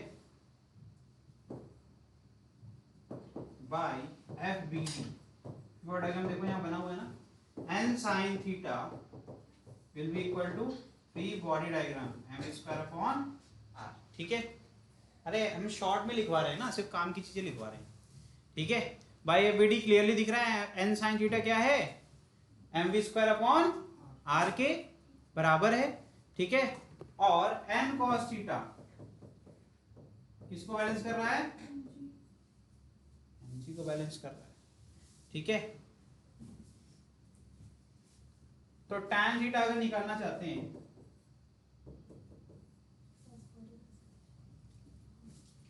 tan थीटा निकालना चाहेंगे बेटा, तो क्या हो जाएगा, tan theta will be equal to, कैसे करेंगे, डिवाइड कर दो यार 1 और 2 को, tan theta will be equal to क्या हो जाएगा बच्चे, g r v square upon g r, ठीक है, ये m we square upon r divide by m g, m cut जाएगा, बचेगा क्या बताओ, v square upon g r, ठीक है। और v की वैल्यू क्या आ जाएगी, आर जी टैन थीटा, और v की वैल्यू क्या आ गई, यहाँ थीटा को क्यों प्ले में ला रहे हैं पता है, ताकि आपको ये समझ में आए कि बैंकिंग का जो एंगल है उसको चेंज करने से v की वैल्यू भी इंक्रीज, सेफ जो कंडीशन है वो इंक्रीज हो जाएगी। देखो थीटा क्या है, आपको पता है नेचर ऑफ टैन थीटा क्या होता है, थीटा इंक्रीज करता जाएगा तो टैन थीटा भी इंक्रीज करेगा। तो इसका मतलब बैंकिंग की जो हाइट है एज की, आपका जो आउटर एज होता है उसको हमेशा उठाते हैं, ठीक है। तो अगर इसकी हाइट इंक्रीज करते जाएंगे तो हमारा ये जो थीटा है वो बढ़ेगा, थीटा बढ़ेगा तो आपकी सेफ स्पीड भी बढ़ती जाएगी। समझ में आ रहा है कि नहीं आ रहा है? अगर हम आर और जी को कांस्टेंट रखते हैं तो सिर्फ थीटा वेरी कराने से भी हम क्या कर सकते हैं, अचीव कर सकते हैं, हायर स्पीड पर शार्प टर्न कर सकते हैं। ठीक है, बाय यूजिंग बैंकिंग। उलट जाएंगे जो, हाँ ये पूछ रहा था, कौन पूछ रहा था, सहनवाज पूछ रहा था, उसमें यही होता है। ठीक है, उसमें एक कंडीशन ये है, जो मौत का कुआं है ना, बहुत हाई स्पीड करते जाते हैं। स्पीड कैसे बढ़ेगी, जब आपका थीटा इंक्रीज करता जाएगा। ठीक, लेकिन उसके लिए अभी एक स्पेशली पढ़ेंगे केस हम लोग, मतलब अभी पूरा डिपेंडेंट इस पे नहीं है, लेकिन बताएंगे। कंपोनेंट सारे एफईडी बना के देखेंगे कैसे वो गिरता नहीं है। सर थीटा बहुत ज्यादा इंक्रीज कर देना, बहुत ज्यादा इंक्रीज कर दोगे तो क्या 90 पहुंच जाओगे क्या? तो 90 नहीं पहुंचना है ना, बताएंगे। इतना ना कर दो कि मतलब फिर धीमी अगर चल रही है तो सीधे उल्टी जाएंगे, है ना, कहेंगे बैंकिंग हो रहा था तो पहले से स्पीड बढ़ानी है। कभी देखो मौत के कुएं में नीचे जब आपका एकदम सीधे 90 पे होता है, ठीक है, तो नीचे कैसे बना होता है ना, इंक्लाइन प्लेन, पहले नीचे सर्कल ऐसे करता है, स्पीड बढ़ाता है। तो जो तुम कह रहे हो अगर उस पे करना है वो तो जाएगा, लेकिन पहले से आपकी कार की स्पीड तेज होनी चाहिए। तब तो ट्रक वाले चल चुके हैं ना, वो तो शुरू करते ही उलट जाएंगे, तो ऐसा नहीं है। तो आपको सबको चलाना है, इसलिए आप लिमिटेड ही यूज करते हो। ठीक, इतना तेज टर्न करना क्यों है ना, स्टंट थोड़ा करने जा रहे हो, घर जाना है ना तुमको। चलिए, friction and banking of the road. If vehicle is moving on a circular road which is rough and bank, roughness से क्या हो जाएगा, फ्रिक्शन मिल जाएगा, बैंकिंग से आपको n sin थीटा मिल जाएगा। ठीक है, देन थ्री फोर्सेस में act on the vehicle of these. The first force क्या हो जाएगा, ये तो पता ही सबको, वेट हमेशा होगा। ठीक है, अब यहाँ पर मैग्नीट्यूड और डायरेक्शन mg का हमेशा फिक्स होता है। Direction of second force that is normal reaction is also fixed perpendicular to the road, while the direction of the third force friction वो क्या है, can be either inward or outward, while its magnitude can be varied up to maximum limit, जिसकी वैल्यू कितनी है, mu into F max कितना हो सकता है, म्यू एन। ठीक, so direction and the magnitude of friction are so adjusted that the resultant of three forces mentioned above is mv square upon r towards the center। आपको इस तरीके से balance बना के रखना है कि जब तीनों का रिजल्टेंट निकालिए तो आपको क्या मिल जाए, mv square upon r के बराबर मिल जाए, वो भी किस डायरेक्शन में, टुवर्ड्स द सेंटर, मतलब जो सर्कुलर पाथ आप फॉलो कर रहे हैं उसका इमेजिनरी सेंटर जहां पर होगा उस डायरेक्शन में होना चाहिए, ताकि आप बैलेंस बना सके। ठीक है, देखिए नोट कर लो, लिख लो भाई सब लोग। चलिए ठीक है, आगे बढ़ते हैं। सोचा था कल, लेकिन आपका वीडियो नहीं अपलोड। चलिए, ये भी मेरी गलती। If the speed of vehicle is small then the friction acts outward। पहले ये देख लो, अगर स्पीड कम है तो क्या होगा, फ्रिक्शन देखो, इस केस में फ्रिक्शन एडजस्ट होता रहता है सिचुएशन के हिसाब से, स्पीड वेरी करेगी उस हिसाब से फ्रिक्शन भी वेरी करेगा। पहले इस फिगर को दोबारा बनाते हैं। ठीक, ये वाला केस अच्छे से समझ लेना क्योंकि इसमें कंफ्यूजन हो जाती है। थीटा है, साथ साथ बना ही लोगे काम, ये वो पॉइंट होगा, हमने क्या करना है, पूरे ऑब्जेक्ट को एक पॉइंट से रिप्रेजेंट करते हैं।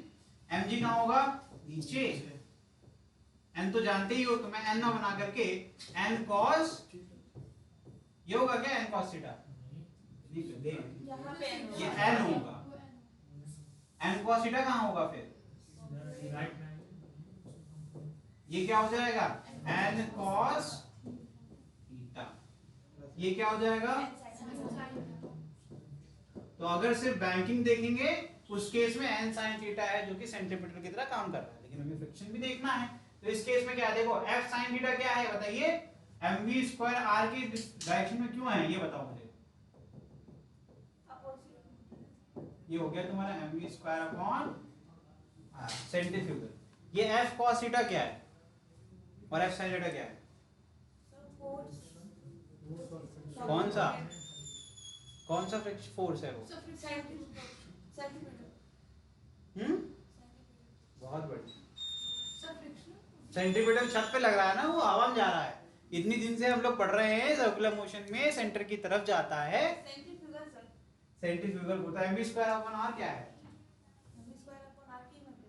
मैं f की बात कर रहा हूँ, फ्रिक्शनल बता रही थी, फ्रिक्शनल फोर्स उसका कंपोनेंट है।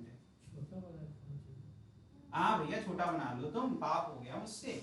ये है तुम्हारा डायरेक्शन ऑफ फ्रिक्शनल फोर्स, ठीक है।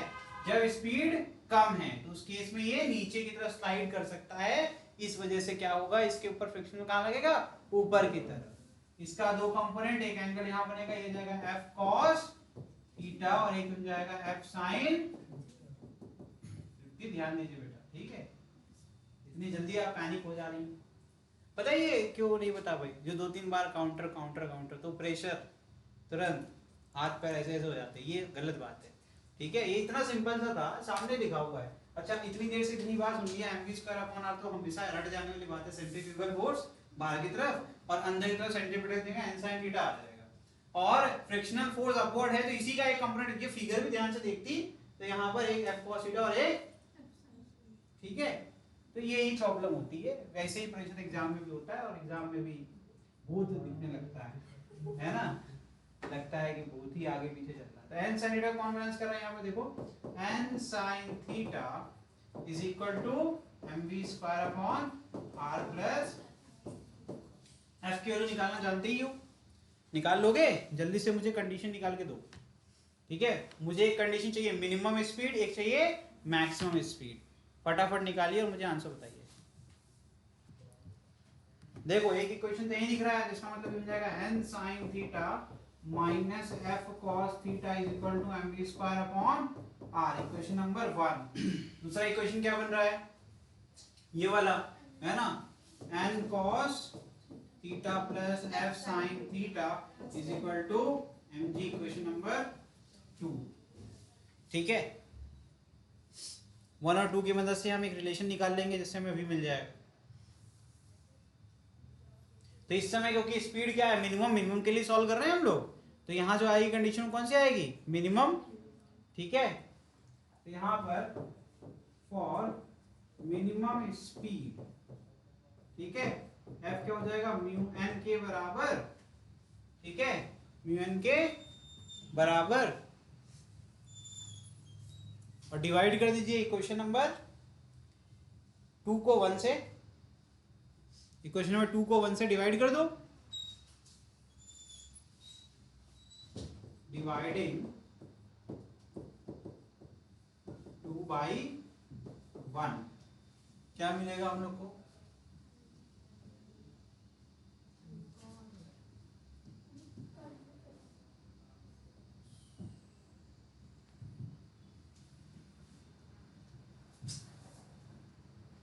ठीक है। देखो तो यहां से क्या आ जाएगा,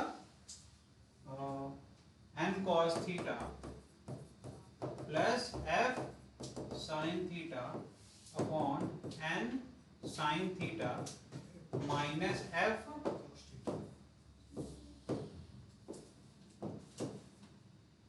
cos theta is equal to mg upon mv minimum square upon r, यही तो होगा ना, r ऊपर चला जाएगा, v इधर ले आओ, तो v minimum square is equal to क्या आ जाएगा, n sin theta minus f cos theta upon n cos theta plus f sin theta into gr, यही तो होगा,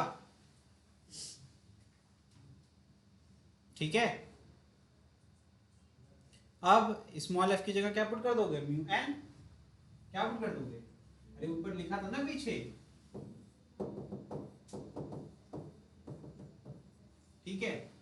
क्या आ जाएगा, v minimum is equal to under root g. अब रेडियस r ले ले कैपिटल, क्या रेडियस क्या आ जाएगा, इधर आ जाएगा।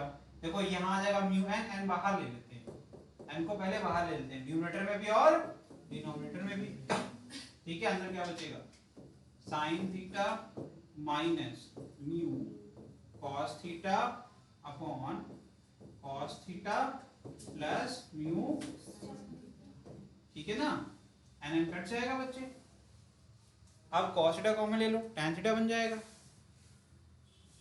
बनेगा कि नहीं बनेगा, या डिवाइडिंग न्यूमरेटर और डिनोमिनेटर बाय कॉस थीटा, चाहे तुम एलसीएम ले लो चाहे कॉमन ले लो, कुछ भी कर लो, मैंने कहा डिवाइड कर लो न्यूमरेटर और डिनोमिनेटर को बाय कॉस थीटा, तो क्या बन जाएगा ये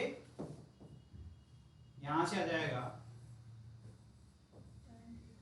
जी are tan theta minus mu upon 1 plus mu tan theta. यही वो कंडीशन है फॉर द मिनिमम वेलोसिटी। तो वी मिनिमम आ गया अंडर रूट जी आर। किसी को अगर ये समझना है तो मुझसे पूछ लीजिए। मैंने सिर्फ न्यूमरेटर और डिनोमिनेटर को किससे डिवाइड कर दिया? यस, ठीक है आयुषी।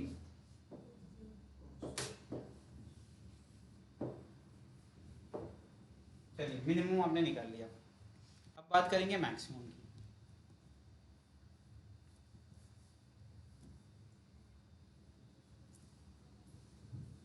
एक और फॉर्म चाहे तो लिख लीजिए।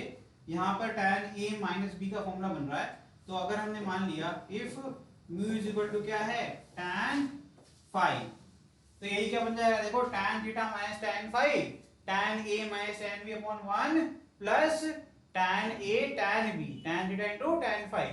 तो मैं क्या लिख सकता हूं?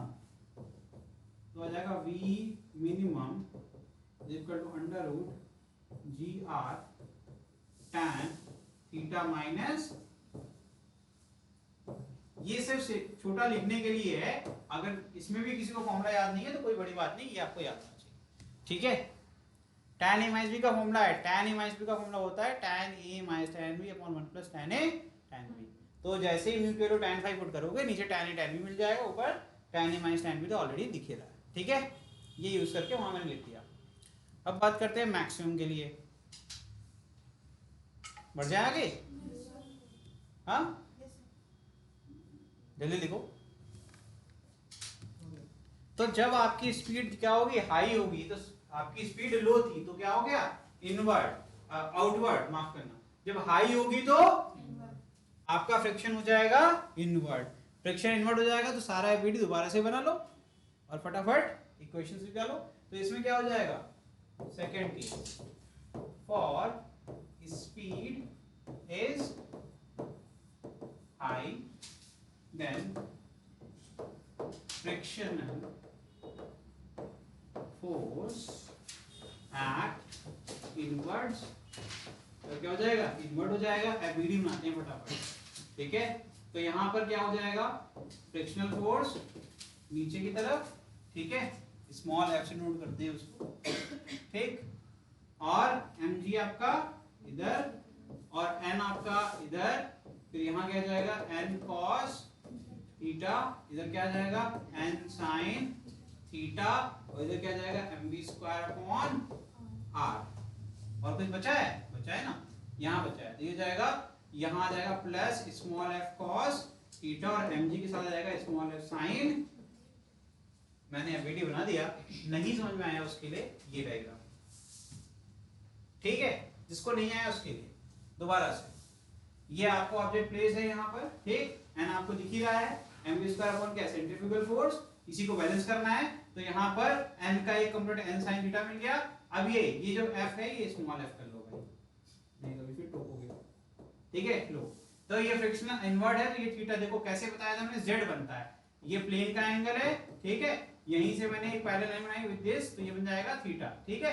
तो फ्रिक्शनल कहाँ था? प्लेन के साथ था, तो यहाँ का कंपोनेंट कहाँ जाएगा? ऊपर, f cos थीटा। और नीचे क्या आएगा? देखो यहाँ से परपेंडिकुलर लाइन क्या होगी?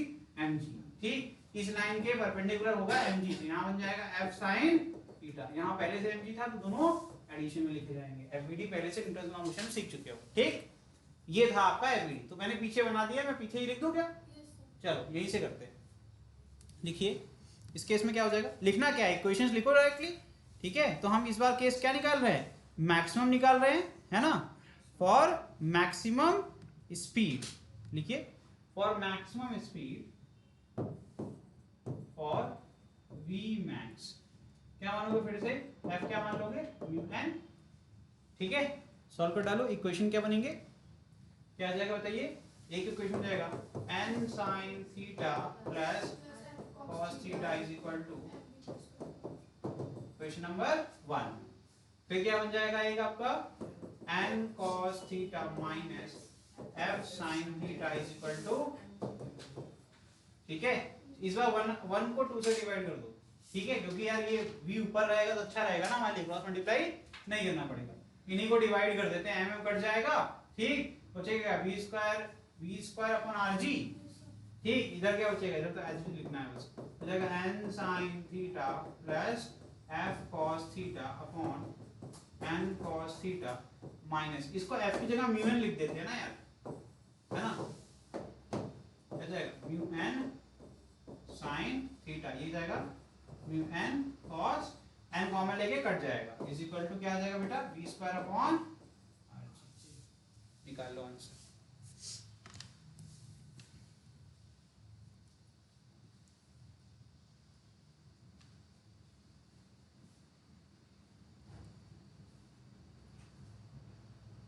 अरे मैंने यहाँ गलती कर दी बच्चे, यहाँ साइन कॉस उल्टा कर दिया, ऊपर सही लिखा है, यहाँ गलती हुई, माफी चाहते हैं,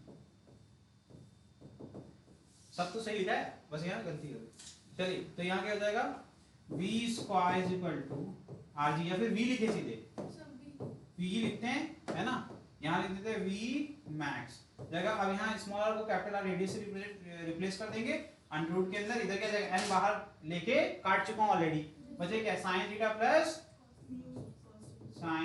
प्लस म्यू कॉस थीटा, ठीक है, अपॉन इधर क्या है कॉस थीटा माइनस,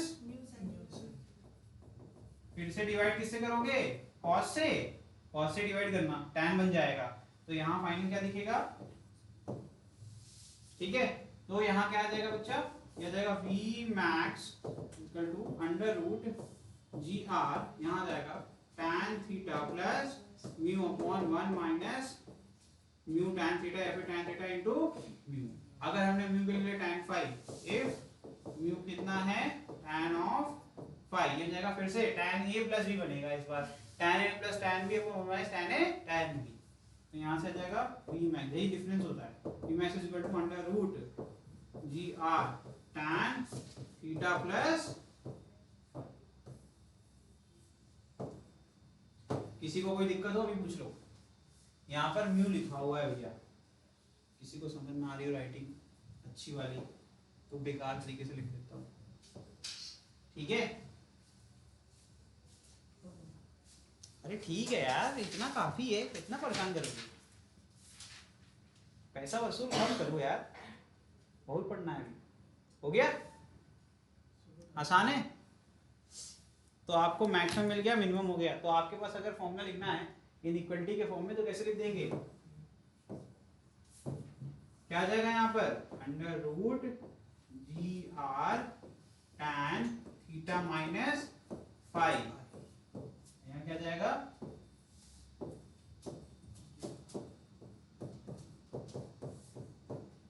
ठीक है ना, मिनिमम और मैक्सिमम, ठीक है, वेरी गुड। अबे तुम तो इसी पे टिकी रहती है, इसी दुश्मनी है तुम्हारी है। बैंकिंग एंगल क्या होता है, बैंकिंग एंगल कर रहे हैं भाई, पहले अभी बता दो, बस रुक जाएंगे फिर, क्या है बैंकिंग एंगल,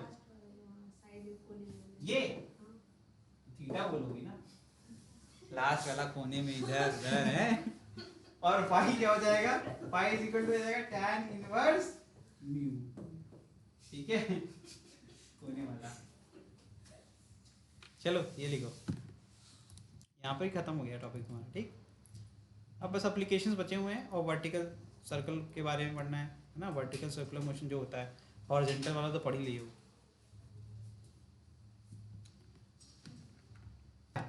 चलिए स्टार्ट करते हैं, कोनिकल पेंडुलम,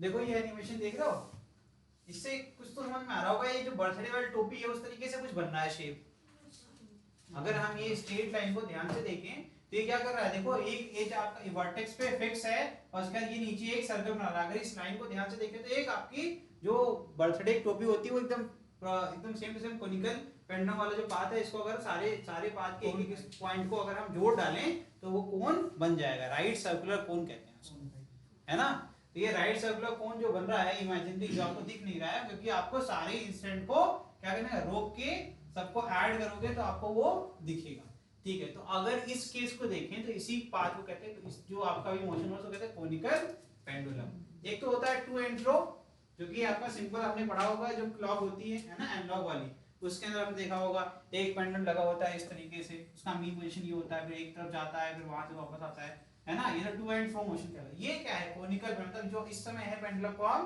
कुछ इस तरीके से घुमा रहे हैं, ऊपर पकड़ लिया और नीचे। तो अब ये ना कभी भी आपको ये टू एंड फ्रो करता हुआ नहीं दिख रहा है, क्योंकि एक सर्कल बना रहा है। और अगर इसके थ्रेड को अगर हम सारे इंस्टेंट को जोड़ेंगे तो एक कोन बन रहा है, इसीलिए कोनिकल पेंडुलम हो गया। ठीक है, अब इसके कंपोनेंट की बात कर लेते हैं। ठीक है, इसके कंपोनेंट की बात कर लेते हैं। तो देखो एक डायग्राम ऊपर बना हुआ बहुत अच्छा सा, उसमें देखो ध्यान से सारे कंपोनेंट है, क्योंकि सर्कुलर मोशन हो रहा है, तुरंत आपका सेंट्रीपिटल और सेंट्रीफ्यूगल वाला खेल शुरू हो जाएगा। अगर ये सर्कुलर पाथ पे बना हुआ है, इसका मतलब है कि सेंट्रीफ्यूगल फोर्स को सेंट्रीपिटल फोर्स बैलेंस करके रखा है। अगर वो बैलेंस नहीं बनाएगा तो कभी भी ये सर्कुलर पाथ को फॉलो नहीं कर पाएगा। सिंपल सी कंडीशन है, इतनी बार बोल चुके हैं, याद होना चाहिए आपको। अच्छा, यहाँ पर अब ये सेंट्रीपिटल फोर्स कौन दे रहा है, किसकी मदद से मिल रहा है, हम उसकी फाइंडिंग करेंगे। तो कंपोनेंट देखो यहाँ पर, अगर थ्रेड है तो इसका मतलब है कि टेंशन होगा, है ना। पहले एफबीडी समझ लेंगे फिर लिखेंगे। तो यहाँ पर टेंशन कहाँ होगा, ऑब्वियसली यहाँ पर mg नीचे लग रहा है, mg is the cause, mg वजह से तो टेंशन आ रहा है। तो अब इसका एक, क्योंकि अभी थ्रेड के साथ ही बना रहेगा तो एक एंगल पर ये टेंशन होगा, तो mg को बैलेंस कौन कर रहा है, t cos थीटा। इसका मतलब सिर्फ mg अकेले कॉज नहीं है टेंशन का। सुनते हैं ना क्या बोलूं प्यार से एकदम, टेंशन किसी एक एंगल पर है, वो जस्ट अपोजिट नहीं है mg के। इसका मतलब mg अकेले रिस्पॉन्सिबल नहीं है, क्योंकि t cos थीटा का जो कंपोनेंट है सिर्फ उसको बैलेंस करने के लिए mg इस्तेमाल हो रहा है। तो यहां समझ में आता है कोई इमेजिनरी फोर्स जरूर रहा होगा जिसकी वजह से टेंशन क्रिएट हो रहा है एक एंगल पर। समझ में आया, वो इमेजिनरी फोर्स कौन सा है।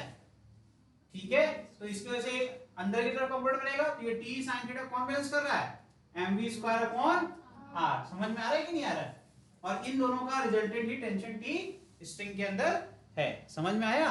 तो external force on the object of mass m is आपका क्या है, mv² upon r plus mg। इसका रिजल्टेंट निकालोगे तो कितना आएगा, टेंशन के जस्ट अपोजिट यहां आएगा कि नहीं आएगा। ठीक है, ये क्या है, F external applied on the mass m, जिसकी वजह से थ्रेड के अंदर क्या गया, टेंशन T। समझ में आ रहा है, और इसीलिए सर्कुलर पाथ को फॉलो कर रहा है। समझ में आ रहा है कि नहीं आ रहा है, ये चीज है इसमें। तो लिखिए, let a small particle of mass m, let a small particle of mass m tied to a string, tied to a string of length L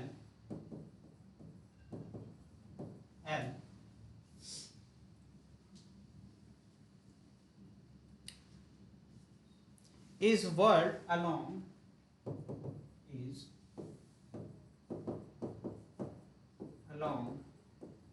a horizontal circle। कैसे घुमा रहे हैं इसको, एक हॉरिजॉन्टल सर्कल। ठीक है, then the arrangement is called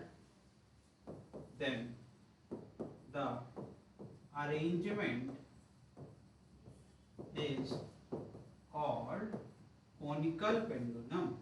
तो उसी कहते हैं conical pendulum, इसी अरेंजमेंट कहते हैं। ठीक है,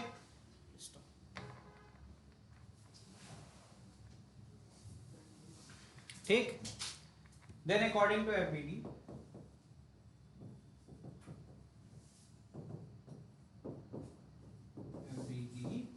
जो वर्टिकल कंपोनेंट है इसका, टेंशन का, ठीक है, T वर्टिकल, जिसकी वैल्यू कितनी है, T cos theta is balancing mg। किसको बैलेंस कर रहा है वो, mg को। एंड हॉरिजॉन्टल कंपोनेंट क्या है, सेंट्रीपिटल फोर्स। ये क्या प्रोवाइड करता है, सेंट्रीपिटल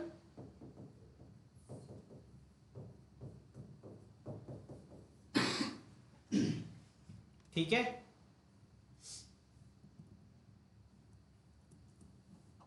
तो v की वैल्यू क्या आ जाएगी, कैसे निकालेंगे, डिवाइड कर दो, है ना। क्या करोगे, इक्वेशन नंबर 2 को इक्वेशन नंबर 1 से डिवाइड कर दो, तो क्या मिल जाएगा आपको, tan theta is equal to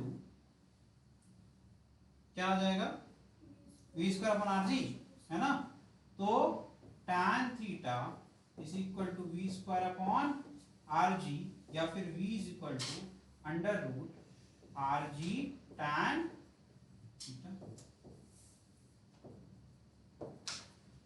ठीक है।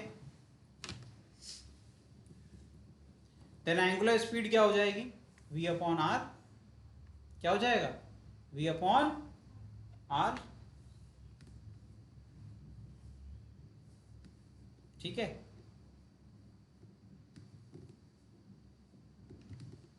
बताओ भैया एंगुलर स्पीड की वैल्यू कितनी होगी, एंगुलर स्पीड की वैल्यू कितनी होगी, v अपॉन आर करना है, v के लिए मैंने तुम्हें दे दी, जल्दी बताओ बेटा।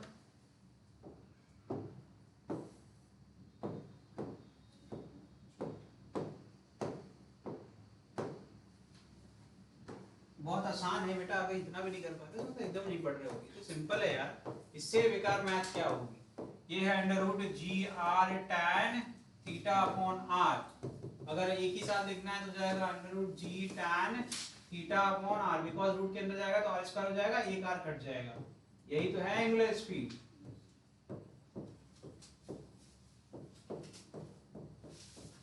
नोट कर लो।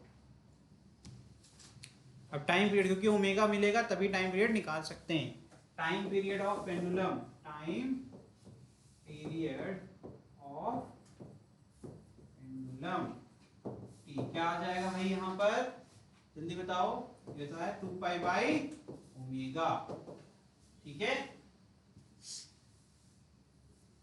तो ओमेगा की वैल्यू भी निकाल के दी थी आपको मैंने, तो 2 पाई बाई अंडर रूट क्या जाएगा, जी tan थीटा और अपॉन आर रूट के अंदर लिख लो, या फिर इसको ऐसे लिख लो 2 pi into under root R upon G tan, ठीक है।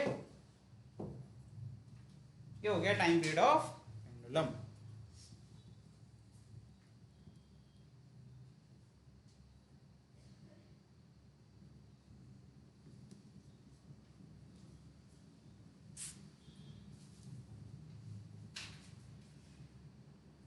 अगर हम चाहें तो आर की वैल्यू निकाल सकते हैं, निकाल सकते हैं कि नहीं निकाल सकते हैं, आर की वैल्यू कितनी आएगी, एल साइन थीटा, देखो क्योंकि एंगल कितना बना रहा है, एल वाली जो वायर है, ये जो थ्रेड आपको दिख रहा है, इसका एक कंपोनेंट आपका यहाँ पर देखिए, एक कॉस कंपोनेंट बनेगा इस तरफ और एक बनेगा एल साइन थीटा जो कि इस तरफ होगा, तो आर की वैल्यू कितनी हो गई, एल साइन थीटा, तो क्या आ जाएगा बच्चा यहाँ पर, तो टी का एक और फॉर्मूला बन सकता है 2 पाई आर की value L sine theta, tan theta क्या होता है sine theta upon cos theta, sine sine cut जाएगा, cos कहां चल जाएगा न्यूमरेटर में, तो बन जाएगा under root l cos theta upon जी।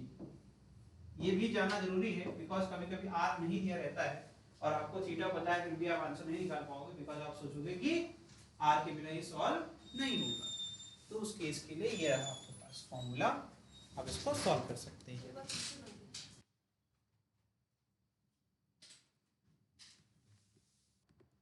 अब पढ़ते हैं लास्ट टॉपिक कह लो, केस कह लो, है ना, मौत का धुआं, है ना, डेथ वैल्यू, बढ़िया है कि नहीं है ना। देखो फ्री में तुम लोग को सर्कस दिखा रहे हैं, पीछे पीछे बाइक वाले, आगे 800, सबसे ज्यादा जो है फेमस जो है आपकी यही गाड़ी है, मारुति 800। अरे गिर नहीं रही है। अब देखो हो क्या रहा है, ऊपर देखो बहुत अच्छा है, वीडियो बना हुआ है, ठीक है। तो होता क्या है, जब आपका ये नॉर्मल रिएक्शन क्या होगा, क्योंकि आप 90 डिग्री बना रहे हो आप, ठीक है, तो कितना हो जाएगा ये n, ठीक है। अब देखो ध्यान से, यहाँ पर नीचे की तरफ आप कहोगे ना, किसी भी स्टैंड पे mg क्या करें चाहेगा कि इसको नीचे की तरफ, तो आप देखते हो स्टैटिक सेक्शन पढ़ाया था ना, ऑब्जेक्ट मोशन में नहीं रहता है, उस टाइम पे सिर्फ एक्सटर्नल फोर्स जो एप्लीकेशन होता है उससे डिसाइड होता है कि आपका फ्रिक्शनल फोर्स कहाँ होगा। जैसे कि अभी मैंने बताया लो स्पीड पे mg sin थीटा भूल गए क्या? mg sin थीटा वो एक्सटर्नल फोर्स है जो चाहेगा कि वो जो भी आपका बैंकिंग पे ऐसे घूम रही है गाड़ी उसको नीचे खींचना, इसलिए वो अपवर्ड हो गया था। दूसरे वाले केस में क्योंकि आपकी स्पीड बढ़ गई थी तो mg sin थीटा का इफेक्ट कम हो गया और आपका सेंट्रीफ्यूगल का जब डोमिनेट करने लगा, जिससे कि अब क्या हो गया, इनवर्ड की तरफ आ गया, कि ऊपर की तरफ भागने की कोशिश हो रही थी। क्योंकि फॉर्मूला क्या है, mv स्क्वायर अपॉन v बढ़ेगा तो सेंट्रीफ्यूगल बहुत तेजी से बढ़ेगा। लो स्पीड में v की वैल्यू कम रहेगी, इसीलिए वहां पर mg sin थीटा डोमिनेट करेगा फ्रिक्शन फोर्स। वही सेम कंसेप्ट है, यहाँ mg नीचे है तो फ्रिक्शन फोर्स क्या होगा। अब ये बताओ यहाँ पर जो फ्रिक्शनल फोर्स है वो क्या होता है, तो कहीं ना कहीं अगर n का कोई सहयोग करने लगे तो मेरा यहाँ पर काम बन जाएगा, बनेगा कि नहीं बनेगा। तो यहाँ पर भी तो सर्कुलर मोशन हो रहा है, बल्कि ये तो बेस्ट है इस केस में। तो जो आपका n है वो अलाइन हो चुका है टुवर्ड्स सेंटर, सेंट्रीपेटल की तरह, तो एक सेंट्रीफ्यूगल भी होगा तो mv स्क्वायर अपॉन r के बराबर होगा, है कि नहीं। तो स्पीड बढ़ेगी तो कहीं ना कहीं n को सपोर्ट मिलेगा, जिससे कि अब n बढ़ेगा तो फ्रिक्शन बढ़ेगा, फ्रिक्शन बढ़ेगा तो वो नीचे की तरफ कभी गिरेगी, इसीलिए हाई स्पीड पे यहाँ पे घुमा रहे हैं। तो आज वो लड़का है नहीं जो जिसने पूछा था, बहरहाल ये है इसका आंसर, ठीक है। तो यहाँ पर F इज इक्वल टू क्या है भाई, यहाँ पर mg FBD के हिसाब से, और n किसको रिप्रेजेंट कर रहा है, सेंटीमीटर को,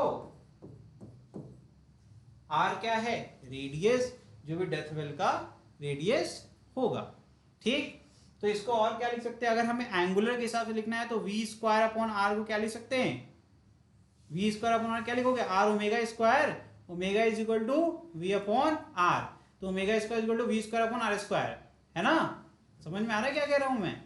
तो यहाँ पर अगर यहाँ पे ऑलरेडी एक r है तो इसको और क्या लिख सकते हैं बताइए, mr ओमेगा। तो कहीं ना कहीं स्पीड का जो फैक्टर है वो यहाँ और यहाँ, तो मतलब फ्रिक्शनल फोर्स, और ऊपर की तरफ लग रहा है तो स्पीड बढ़ेगी, तो n और n के साथ f, और f की वजह से mg कुछ नहीं कर पाएगा, ऑब्जेक्ट नीचे की तरफ नहीं आएगा, वो आसानी से सर्कस चलता रहेगा, ठीक। और कभी भी देखो स्पीड कैसे शो करते हैं, वो नीचे की तरफ कट करते हैं, एक एंगल कट करते हैं और धीमे जल्दी जितनी जल्दी हो सके नीचे उतरते हैं, और जो डेथ वेल होता है उसका पूरा स्लोप ऐसे होता है और एकदम ऊपर आके आपका फ्लैट होता है, बाकी सब आपके एक एंगल पर बने होते हैं, ठीक है। और गाड़ी को बहुत तेज नीचे लेके जाते हैं, कभी नोटिस करना, और नीचे जाके जब वो इंक्लाइन प्लेन ये है ना यहाँ पहुंचते हैं, स्लो करते हैं बहुत तेजी से, और फिर उस हिसाब से आराम से उतर जाते हैं सेफ्टी। और अगर इनको घूमते घूमते उतरना है तो स्पीड वेरी कम करते आएंगे, तो नीचे की तरफ गाड़ी को लेते जाते हैं, है ना, घूमते चढ़ते हैं बेटा, ये जो नीचे इंक्लाइन प्लेन बना हुआ है नहीं होता कभी, उतरते हैं चढ़ते हैं। ये जो है अब पहले ये सर्कल ऐसे घुमाएंगे, यहाँ देखो जगह जो है बीच में, ये जो वाला पोर्शन, ये यहाँ ऐसे घूमते घूमते घूमते फिर यहाँ पे इस तरीके से चढ़ते हैं, देखो वहाँ प्लेन बना हुआ है, हाँ ठीक है, हाँ लिख लो। In case of death well, case of death well, बस ये घर पे ट्राई मत कर लेना, दीवार पे चढ़ाएंगे, दीवार पे चढ़ा देंगे, है ना, बिल्डिंग की दीवार अच्छी लग रही है, बाइक लेके आएंगे और लो कुछ देर तो चलेगी। A person drives a motorcycle on the vertical surface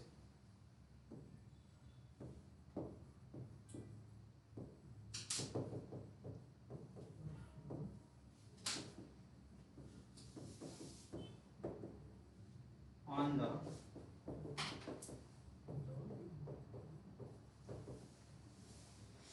ठीक है of a large wooden well, of a large wooden well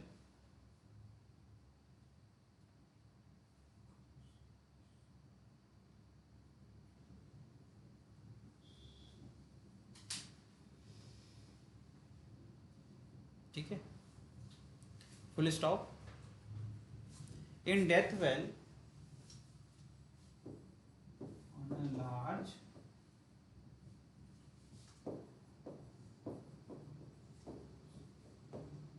ठीक है, नेक्स्ट पेज पे करते हैं। In death well walls are at rest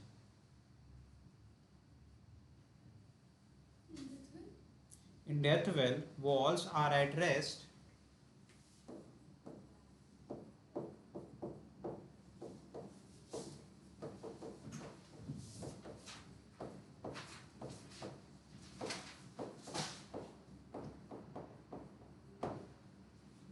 ठीक है।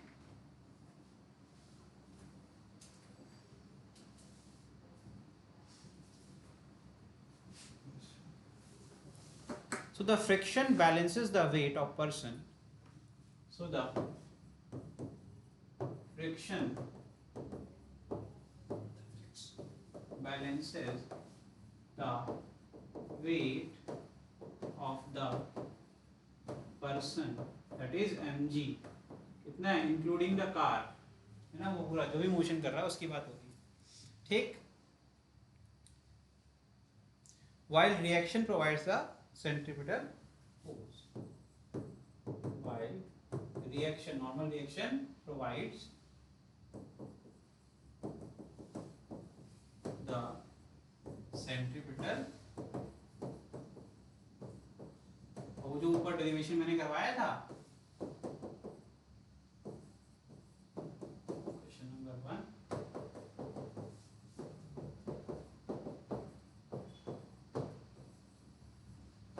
ठीक है, ठीक। एक और झूला होता है यार, रोटर वाला ब्रेक डांस, है ना, उसमें देखो ध्यान से, ब्रेक डांस होता क्या है, एक सिंपल प्लेटफॉर्म होता है जो कि सर्कुलर मोशन करता रहता है, सिंपल पूरा प्लेटफॉर्म घूमता रहता है, और उसके ऊपर जो चेयर प्लेस होती है उसके अंदर बेरिंग लगी होती है, और वो बेरिंग क्या होता है, क्योंकि वो ब्रेक लगाता रहता है जिससे कि उसके ऊपर क्या लगता है, वही सूडो फोर्स की वाली बात हो गई, या कोई भी आप अगर ऐसे देख लो तो जब भी वो ब्रेक लगाता है जिससे कि उसके ऊपर जो उसके ऑब्जेक्ट जब भी मोशन में होता है उसके ऊपर कोई ऑब्जेक्ट रखा हुआ है तो उस पे फोर्स लगता है, सूडो फोर्स लग रहा है, जिससे कि अब इस केस में क्या हो रहा है, वो बेरिंग की वजह से वो क्या कैसा करेगा, उसका स्ट्रेट लाइन एक भी टेंजेंट के अलोंग फोर्स लगेगा तो क्या करेगा, वो सर्कुलर मोशन करेगा कि नहीं करेगा, क्योंकि आपको अगर सर्कुलर मोशन करना है तो एक फिक्स पॉइंट चाहिए, फिक्स पॉइंट क्या होगी, आपकी चेयर के नीचे जो बेरिंग लगी हुई है उसको साइड से अगर हम ऐसे धक्का देंगे तो वो सर्कुलर पाथ फॉलो करेगा कि नहीं करेगा, वो घूमने लगती है ना, और उसमें ऊपर नीचे, अरे वो एक एंगल पे रहता है यार, उसमें mg का भी एक कंपोनेंट आ जाता है, मैं थोड़ा सा केस ले रहा हूँ, तुम तो पूरा एकदम डिटेलिंग चली गई है ना, उसमें ऐसे चार ऐसे ऐसे हाथ बने होते हैं, फिर चार चेयर लगी होती है ना, फिर उसमें भी एक बेरिंग लगी थी वो घूमती है, फिर चेयर घूमती है, ऐसा लगता है जाके भिड़ जाएंगे, है ना, पूरा एक्सपीरियंस तुम्हें चाहिए उसके लिए प्रदर्शनी जाना पड़ेगा आपको, वहीं जाके आप अच्छा वीडियो चालू कर दें यार, तो उसको देख के खुश हो जाएंगे। हाँ चलते हैं दशहरा में दिखा देंगे क्या लोग को, है ना, वर्टिकल सर्कुलर मोशन लगता होगा यार यहीं आसपास कहीं, वर्टिकल सर्कुलर मोशन, ठीक है, हाँ वर्टिकल सर्कुलर मोशन, इसी से फेंकेंगे, इसी का ले लेते हैं ऊपर से, जिसके नंबर नहीं आएंगे ऊपर ले जाके रुकवाएंगे, पूरा पैसा देंगे टिकट का, इलाज का तुम दे लेना, ठीक है वहीं ऊपर से कहेंगे नीचे जंप मारो, देखो कैसा लगता है, फ्री फॉल, चलिए चलिए चलिए पढ़ते हैं इसको, ठीक है, हाँ पैराशूट लिया था, ठीक। Suppose a particle of mass m is attached to a light inextensible string, मतलब क्या कह रहे हैं कि इसकी लेंथ वैरी नहीं करती है अलग अलग पॉइंट पर, ठीक है, of length r, a particle is moving in a vertical circle, मतलब कैसे घुमा रहे हो, इस तरीके से, है ना, इस चीज को आप ऐसे हाथ में पकड़ के, अरे साइड वो चाबी ना चाहते हो ना तुम लोग, तो क्या करता है वो इस तरीके से वर्टिकल प्लेन में जो आपका सर्कल बनता है उसको वर्टिकल सर्कुलर मोशन कहते हैं, ठीक है। Radius r about a fixed point o, ठीक है, इस पॉइंट o के अलोंग की बात हो रही है, ये आपकी लेंथ हो गई जिससे कि आपका मास स्मॉल m अटैच्ड है, ठीक है, और इसकी लेंथ कितनी ली है, r ली है, ठीक, और ये किस तरीके की मोशन कर रहा है, इस तरीके से एक सर्कुलर पाथ को फॉलो कर रहा है जो कि वर्टिकल प्लेन में बन रहा है। It is imparted a velocity u in the horizontal direction at the lowest point. Lowest point का मतलब पता है क्या होता है, अब यहाँ सरफेस की रिस्पेक्ट में बात हो रही है, ठीक है, तो लोवेस्ट पॉइंट कहाँ हो गया ये, अभी हमने कहा इसको u हमने इनिशियल वेलोसिटी प्रोवाइड कर दी, ठीक, लोवेस्ट पॉइंट पे, आगे देखिए क्या करें, in the horizontal direction at the lowest point e, point क्या है इसको मार्क कर दिया e, let v be its velocity at point p of the circle as shown in the figure. मैंने कहा किसी पॉइंट P पर इसकी वेलोसिटी कितनी है v, कितनी है v वेलोसिटी है, इस पॉइंट पे कितनी वेलोसिटी है v। ठीक है, आगे देखिए, when a particle is whirled in a vertical circle then 3 cases are responsible. देखिए केस 1 क्या है, particle oscillate in lower half circle. क्या कह रहे हैं कि इसको हमने एक इनिशियल वेलोसिटी u दी और किसी पॉइंट P पर इसकी वेलोसिटी कितनी पाई गई v पाई गई। तो इसमें क्या होगा, केस नंबर 1 क्या होगा कि लोअर हाफ सर्कल, कैसे लोअर हाफ अगर नहीं समझ में आ रहा है तो ये इसको आधा काट लो, इसके नीचे ही क्या करेगा ये to and fro simple pendulum वाला मोशन करेगा। तो देखा जाए जो पेंडुलम मोशन करता है वो कहीं ना कहीं वर्टिकल सर्कल का ही कोई एक पार्ट है, यानी कि आर्क वो बना रहा है, कंप्लीट वो फॉलो नहीं कर रहा है, लेकिन उसके ऊपर ये सारे लॉज लगेंगे क्योंकि वर्टिकल सर्कुलर मोशन में पाया जाएगा। ठीक है, तो पहले केस में कह रहे हैं कि पार्टिकल ऑसिलेट कर रहा है, यानी कि जा रहा है पॉइंट P की तरफ और फिर वापस आ रहा है किसी दूसरे पॉइंट की तरफ चला जा रहा है। तो यहां मान लेते हैं कोई पॉइंट क्या है Q, मतलब इस तरीके से टू एंड फ्रो मोशन करेगा। Case 2, particle moves to upper half circle but not able to complete loop. वो कह रहे हैं कि वो अपर हाफ में चला तो जा रहा है लेकिन वो पूरा पार नहीं कर पा रहा। जैसे मान लो यहां तक पहुंच रहा है किसी पॉइंट, यहां मान लेते हैं S तक जा रहा है, फिर वापस आ रहा है, फिर इधर कहीं आ रहा होगा, इसको मान लेते हैं R, है ना, इस तरीके से। तो अगेन वो पूरा लूप कवर नहीं कर पा रहा है, मतलब एक रिवॉल्यूशन कंप्लीट नहीं हो रहा है, कुछ दूर तक जाता है फिर वापस आ जाता है। फिर case 3, particle complete the loop, यानी कि एक पूरा रिवॉल्यूशन कंप्लीट कर लिया, मतलब जहां से स्टार्ट कर रहा है A से स्टार्ट कर रहा है तो वापस से घूम के A पर चला आया, मतलब कंप्लीट सर्कल हो गया। ठीक, समझ में आ रहा है। पहले दो केस में ऑसिलेशन हो रहा है, ऑसिलेशन में भी दो टाइप के ऑसिलेशन हो रहे हैं, एक में लोअर हाफ सर्कल में ही ऑसिलेशन हो रहा है, दूसरे में अपर हाफ सर्कल में चला जा रहा है लेकिन कंप्लीट सर्कल नहीं कर पा रहा है, यानी कि जो हाईएस्ट पॉइंट है जिसको येलो से मैंने मार्क किया है वहां तक ये नहीं पहुंच पा रहा होगा। ठीक है, ये नोट करिए फटाफट, ये इंपॉर्टेंट है। नाव वाला झूला, चलिए अब इसको पढ़ लेते हैं। केस 1, ठीक है, केस 1, ठीक है। अभी इसमें क्या हो रहा है, ऑसिलेशन हो रहा है, u की वैल्यू कहां से कहां तक है, 0 से √2gr तक। ठीक, इस केस में क्या होगा, कंडीशन फॉर ऑसिलेशन, इसमें क्या करेगा, पार्टिकल हमेशा A और B के बीच में ऑसिलेट करेगा, यानी कि वो लोअर हाफ सर्कल में है। B क्या है, B वो पॉइंट है जिसको क्रॉस करेगा तो वो अपर हाफ में चला जाएगा। ठीक है, चलिए करिए जरा, कैसे करेंगे, वीडियो बनाइए और कंपोनेंट बना के इक्वेशंस बनाइए। तो पहली बार टेंशन तो क्लियर होगा, वो हमेशा क्या होगा, टुवर्ड्स द सेंटर होगा, और वही यहाँ पर सेंट्रीपिटल फोर्स के लिए यहाँ पर जिम्मेदार होगा। सेंट्रीपिटल फोर्स कौन दे रहा है, T दे रहा है। ठीक है, तो करिए फटाफट करिए।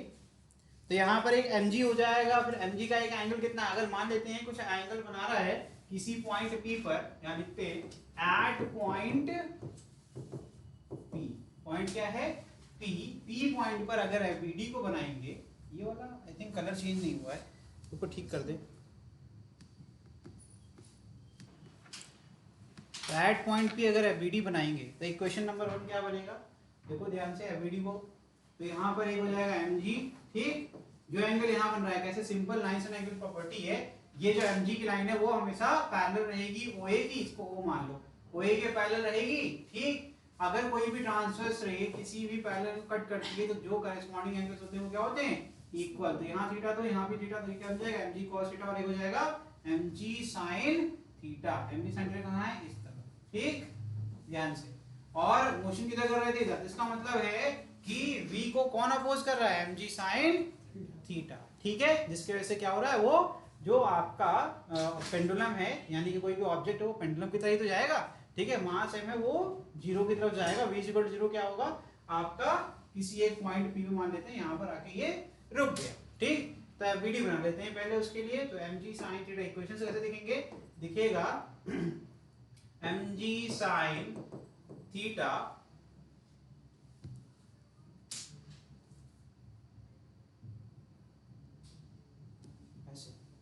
t minus mg cos theta will be equal to mv square upon. ये क्या कर दिया मैंने, गलत है क्या, बताइए, ये क्या गलत है, ये देखो जब सर्कल ऐसे चल रहा है बच्चे तो सेंटर की तरफ क्या होगा सेंट्रीपिटल, तो बाहर की तरफ क्या होगा सेंट्रीफ्यूगल। तो ये क्या हो जाएगा mva स्क्वायर अपॉन r, क्योंकि a वाली वेलोसिटी अपन लेंगे तो यहाँ a पर ही सेंट्रीफ्यूगल कितना आ गया था mva square upon r, equation number 1। ठीक है, इक्वेशन नंबर 1। तो t की वैल्यू कितनी है, टेंशन की वैल्यू आ गई mva square upon r plus mg cos theta.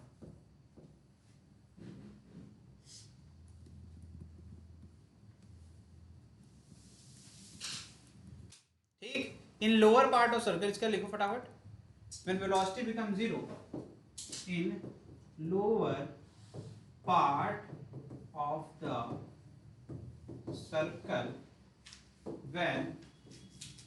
when velocity become 0, जो क्या होती है 0 की तरफ अप्रोच करती है, ठीक है, and tension is non zero and tension is non-zero, ठीक है।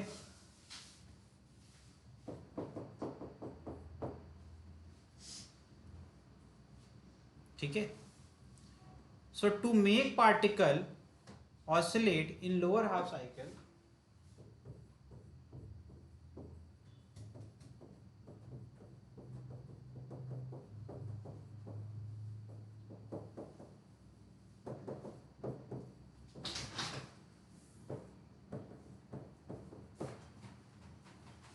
ठीक है, maximum possible velocity at E, maximum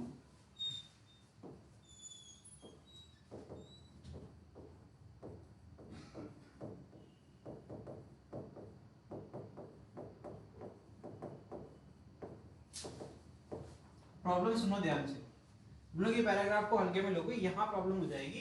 देखो ध्यान से, ऐसा नहीं है कि कोई वेलोसिटी दे देंगे तो हमेशा लोअर हाफ साइकिल में ही पार्टिकल आपका ऑसिलेट करेगा। अगर बहुत ज्यादा दे दोगे तो क्या करेगा, बी को क्रॉस कर जाएगा, तो उस केस में केस नंबर 1 आपका गड़बड़ हो जाएगा। तो सबसे पहले हम लोग को कंडीशन ढूंढनी पड़ेगी कि भैया मैक्सिमम कितनी वेलोसिटी तक हम लोग जा सकते हैं। तो मैं वो भी बताने वाला हूँ ये √2gr कैसे आया, ठीक है। तो अगर हम लोग यहाँ पर conservation of mechanical energy use करें, क्या यूज करने जा रहे हैं, कंजर्वेशन ऑफ मैकेनिकल एनर्जी, तो उसके हिसाब से टोटल एनर्जी क्या होती है, हमेशा कंजर्व होती है या नहीं होती है, होती है ना भैया। देखो ध्यान से, वही प्रूफ होगा। आपकी थ्योरी खत्म हो जाएगी, न्यूमेरिकल्स रह जाएंगे थोड़े से, न्यूमेरिकल हम लोग कर लेंगे कल, ठीक है, क्योंकि अभी 10 मिनट है, 10 मिनट में उतना पढ़ा दूंगा, ठीक है। तो अकॉर्डिंग टू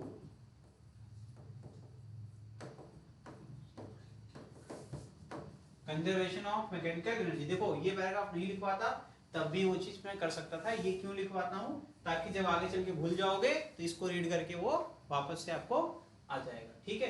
लेकिन अगर कोई कहता है कि एक्स्ट्रा लग रहा है मत लिखो, तो मत लिखो, बहुत इंटेलिजेंट हो तो, है ना, एग्जाम के टाइम पे फिर भूलोगे तो फिर ये दिक्कत करेगा, वीडियो की तरफ देखना पड़ेगा, तो इसलिए लिखवा रहे हैं, सब एक्स्ट्रा और कोई बात नहीं है।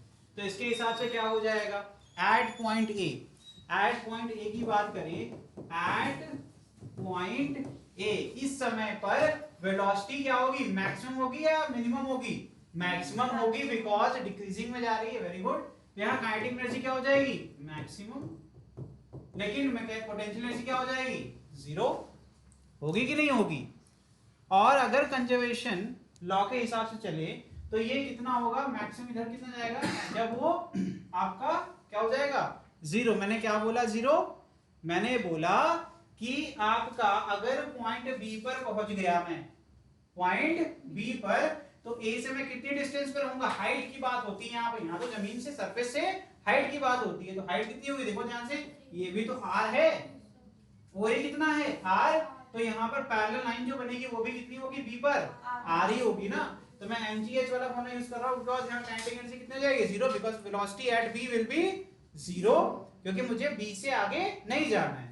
तो यहां से मुझे मिल जाता है va square is equal to 2gr,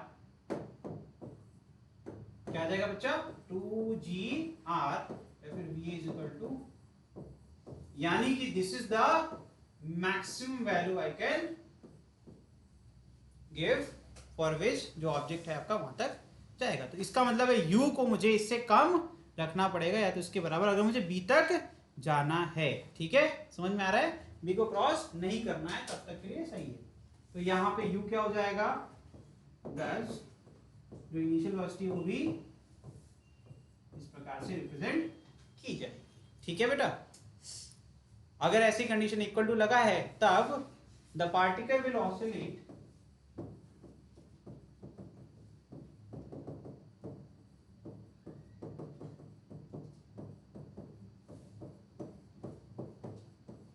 ठीक है 0 to 90 को इक्वल टू रखा है हमने। ठीक है, आगे बढ़ जाएं। नेक्स्ट अब मुझे केस नंबर 2 को बनाना है जहां पर मैं b को क्रॉस कर रहा हूं। ठीक है, तो इसका मतलब u की वैल्यू क्या होगी, greater than √2gr but less than रखूंगा √5gr। ठीक, करके देखो। अब इस केस में फिगर कौन सा बनना है, उधर फिर से आप क्या करोगे, कंपोनेंट बनाओगे। ठीक है, अपर हाफ की बात हो रही है b से c के बीच में। ठीक है, तो इक्वेशंस कैसे बनेंगे, फटाफट एफबीडी बनाइए और इसको कंप्लीट करिए। तो यहाँ पर एक mg है, देखो एंगल कितना बन रहा है विद दिस OC, ये O है ये C थीटा। तो यहाँ पर t sin थीटा कहाँ जाएगा, अंदर की तरफ, और t cos थीटा नीचे की तरफ। लेकिन t को रिजॉल्व करना, हम mg को कर लेंगे रिजॉल्व। हम क्या कर लेंगे, mg को, mg cos theta along tension हो जाएगा और mg sin theta opposite to the velocity, जो कि उसको रिड्यूस करने पे हेल्प कर रहा है। ठीक है, और अब इससे आप आसानी से निकाल सकते हो टेंशन का इक्वेशन। तो क्या आ जाएगा, t plus mg cos theta will B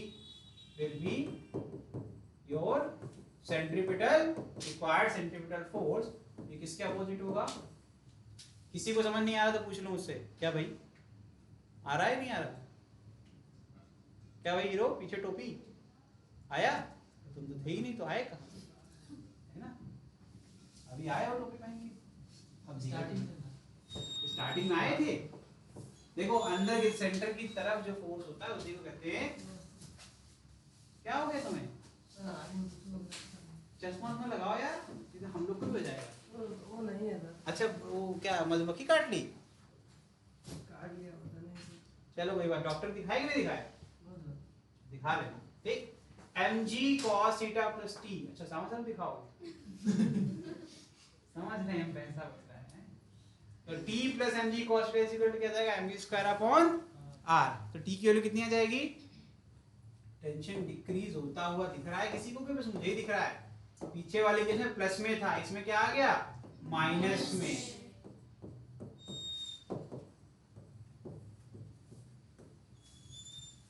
लिख लो इसको, in this part of circle tension force can be 0, क्योंकि यहाँ नेगेटिव वैल्यू आ गई ना।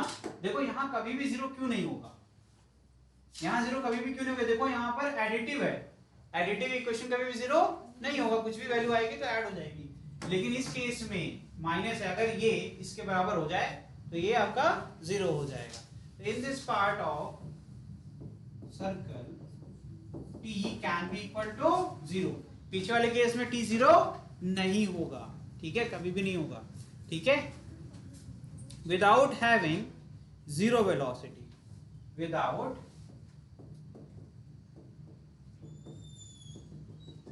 having 0 velocity। ठीक है, तो यहां पे कंडीशन क्या बनी, इतना स्टेटमेंट का मतलब क्या है, t can be equal to 0 but v is not equal to. अच्छा सोचो, अगर ये जो भी है आपका मास m पार्टिकल जाके c पर वेलोसिटी 0 हो जाए तो उसके बाद क्या होगा, टेंशन तो 0 हो ही गया, तुरंत क्या होगा, फ्री फॉल होने लगेगा, नीचे की तरफ आएगा कि नहीं आएगा। अगर यहाँ पर टेंशन 0 हो गया लेकिन वेलोसिटी है तो इसको आगे की तरफ लेके वो चला जाएगा। ठीक है, चलो देखते अभी करेंगे।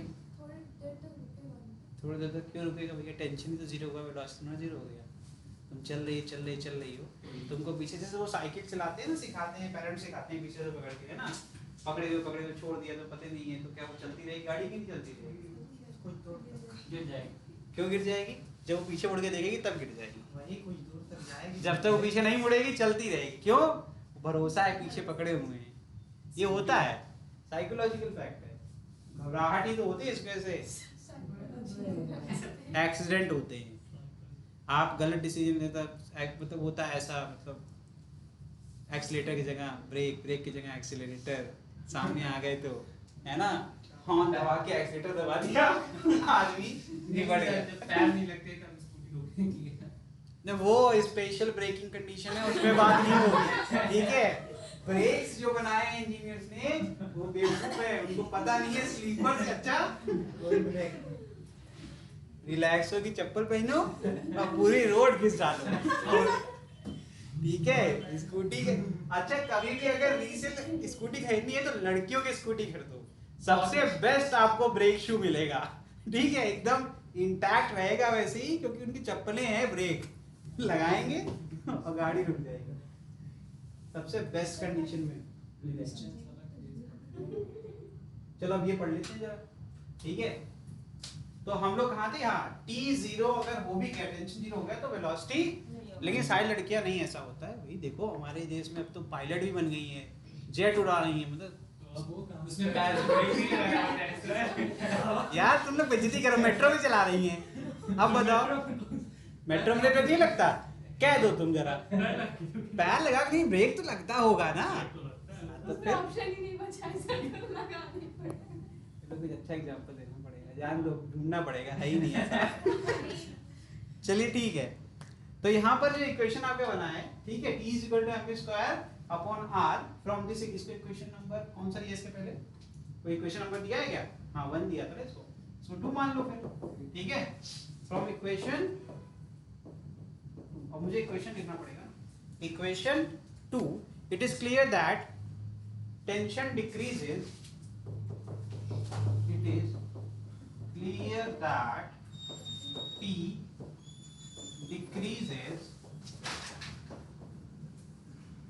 decreases if velocity decreases, if velocity decreases, ठीक है।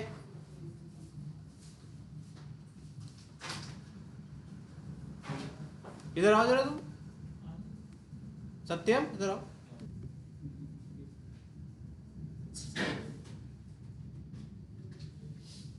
If velocity decreases, tension decreases, ठीक है। देखो इसको आगे बढ़ो। So to complete the loop, so to complete the loop, tension force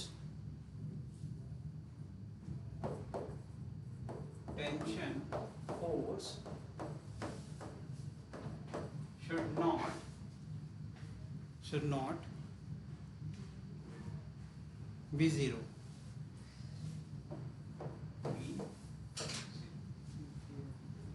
ठीक है।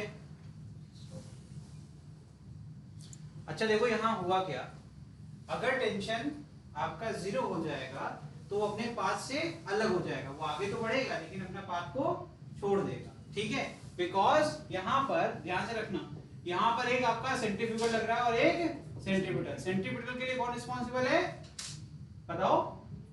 आपका टेंशन, ठीक है। और अगर टेंशन नहीं है तो सेंट्रीफ्यूगल डोमिनेट कर जाएगा, जिससे कि आपका ऑब्जेक्ट अपने पास से डिस्टर्ब हो जाएगा या उसको छोड़ देगा। इसीलिए कह रहे हैं कि अगर कंप्लीट करना है, इंटैक्ट रहना है सर्कुलर पाथ पे, तो आपके टेंशन फोर्स को बने रहना पड़ेगा, ठीक है। आगे लिखिए, in between B and C, in between B and C, ठीक है। टेंशन विल बी मिनिमम, लिखिए tension will be minimum, T minimum, ठीक है, at C, at C, at C. तो टीसी पर 0 तो नहीं हो सकता है, तो मिनिमम होगा भी तो क्या होगा, ग्रेटर देन होगा, और इक्वल टू हो जाएगा तो उसके आगे ऑब्जेक्ट मोशन सर्कुलर पाथ पे नहीं करेगा। ठीक है, is required condition, is required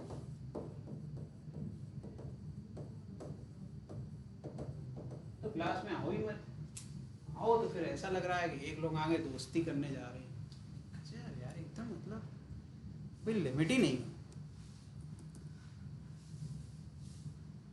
ये वाला एबीटी देखो लास्ट वाला एट सी वाला, इसके हिसाब से क्या होगा, आपका एमजी अलाइन हो जाएगा इस किसके साथ, टेंशन के साथ। तो इसका मतलब इक्वेशन कैसा बनेगा इस केस में, इस केस में जो टेंशन आपका इक्वेशन बनेगा वो कैसा बनेगा, mg plus T C m, ई एट सी की बात हो रही है, इज इक्वल टू क्या हो जाएगा mv स्क्वायर अपॉन r। अब यहाँ पर v की वैल्यू भी क्या बनेंगे, एट सी की बात कर लेते हैं। ठीक है, तो अगर यहाँ पर टीसी क्या हो गया 0, तो क्या हो जाएगा mg इज इक्वल टू जाएगा mv square mc vc square upon r, और vc इज इक्वल टू जाएगा अंडर रूट जी आर, क्या हो जाएगा अंडर रूट जी। फिर से लगाएंगे अपन conservation of mechanical energy by conservation of mechanical energy between A and C, between A and C क्या हो जाएगा, फिर A पे निकालोगे, फिर उसके बाद C पर निकालोगे। तो A पर क्या था, half M V A square plus 0। ठीक है, उसके बाद क्या होगा बताइए, इज इक्वल टू, अब यहाँ पर वेलोसिटी 0 नहीं हुई है इसलिए काइनेटिक एनर्जी बनी रहेगी। यहाँ पर mg के साथ अब ये कितना हो जाएगा, डायमीटर कितना है 2r, a से डिस्टेंस कितनी है देखो ध्यान से, a यहाँ पर था और c यहाँ पर डायमीटर पे है, तो ट्वाइस ऑफ 2mg r हो जाएगा, कितना हो जाएगा 2mg r। ठीक है, आगे रिलेशन सॉल्व करिए तो क्या आ जाएगा आपका, कितना आएगा, सॉल्व करो, एलसीएम लेना पड़ेगा ना, उसके लिए क्या करना पड़ेगा, एलसीएम लेना पड़ेगा।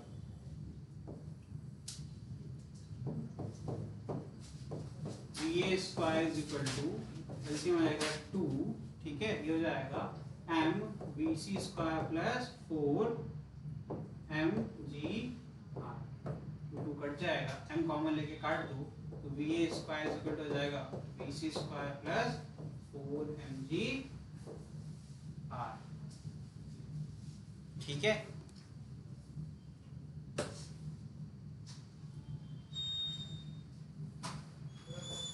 मैम सुनिए एक मिनट,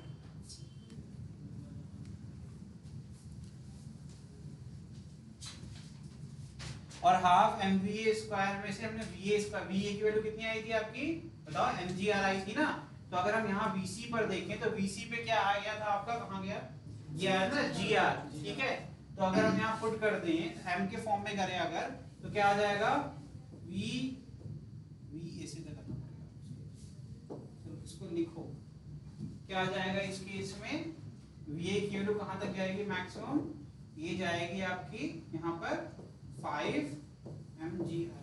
m कैसे रह गया, अरे ये m कैसे रह गया, यहाँ पे m तो नहीं होना चाहिए ना, m कॉमन लिया था मैंने, ठीक है, यहाँ से m कॉमन लिया था, m नहीं हो सकता है, तो यहाँ पर 4gr, इसीलिए यहाँ पर m कैसे आ सकता है, ये गलती हुई थी, यहाँ से m कॉमन लिया था ना, m कॉमन लेके काटा था मैंने, तो va square equal to vc square plus 4gr हो जाएगा, vc की वैल्यू कितनी निकाली है, gr निकाली है, पुट कर दोगे तो जाएगा gr प्लस 4gr, ये हो जाएगा va is equal to 5gr। तो अब यहाँ पर कहाँ से कहाँ तक va वैरी कर रहा है आपका, कहाँ शुरू किया था हम लोग ने, 2 कहाँ था यार, 2gr था ना वो, 2gr से कहाँ तक, ठीक है 5g, ठीक है, ठीक, ऐसे केस में आपका पार्टिकल रहेगा। अच्छा, इस केस में अगर टेंशन 0 हुआ है तो इस केस में होगा क्या, अगर ऐसा करेंगे तो the particle will leave the circle, उसके टेंशन जीरो तभी हो सकता है तो थ्रेड आपका टूट जाए, है ना, टूट जाएगा तो लास्ट जो पॉइंट होगा उसी से वो आगे की तरफ बढ़ जाएगा तो सर्कुलर पाथ को वो छोड़ देगा। ठीक है, लिख लीजिए द पार्टिकल लीव्स द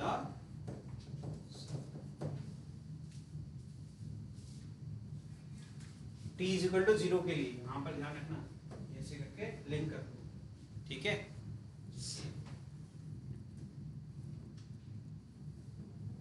अच्छा ये बताओ जब लीव करेगा उस हाइट पर जो कि 2r है तो उस केस में वो क्या स्ट्रेट लाइन फॉलो करेगा या पैराबोलिक करेगा? स्ट्रेट लाइन करेगा, थोड़ी देर भी नहीं करेगा। हॉरिजॉन्टल प्रोजेक्शन नहीं पढ़ाया था पैराबोला में, प्रोजेक्टाइल में? कितनी देर के लिए करता है वो? जैसे ही अलग होगा एमजी उसको नीचे खींचना स्टार्ट कर देगा। ये इम्पॉसिबल है, यानी थोड़ी देर के लिए कैसे चलेगा भैया? थोड़ी देर के लिए, थोड़ी देर के लिए धरती माता कहेंगी जाओ बेटा, है ना, जी लो अपनी जिंदगी। ऐसा थोड़ा ना होता है भाई, जैसे ही छूटेगा वैसे ही एमजी कहेगा आओ नीचे आओ, है ना, तो वो क्या हो जाएगा? हॉरिजॉन्टल प्रोजेक्शन का केस हो जाएगा। ठीक है, तो प्रोजेक्टाइल पाथ को फॉलो करेगा। ठीक, चलिए आखिरी केस पढ़ लीजिए। ठीक है, बस आखिरी केस है, खत्म, चैप्टर ही खत्म। तो कल की क्या बात कर रहे हैं? क्वेश्चंस कर लेंगे, क्वेश्चंस करने में कौन भाग रहा है? ठीक, ये पहले ही मैंने पढ़ा दिया है, ये वाला करेंगे। मतलब आपको क्लियर हो गया है कि भैया इससे कम होना चाहिए, इसके बराबर हो जाएगा तो वो सर्कल को लीव कर देगा। तो इससे कम रहेगा तो आपका कहां, बी से सी कहां था भाई? ए यहां था, ए यहां था, बी यहां था और सी यहां था। सी से आगे चला गया तब तो फिर पूरा वो कंप्लीट करेगा। तो फिर से u की वैल्यू क्या हो, ग्रेटर देन √5gr होगी, तो वो क्या करेगा? c से आगे चला जाएगा और टेंशन जीरो ना हो, ये भी लिखा हुआ है कंडीशन।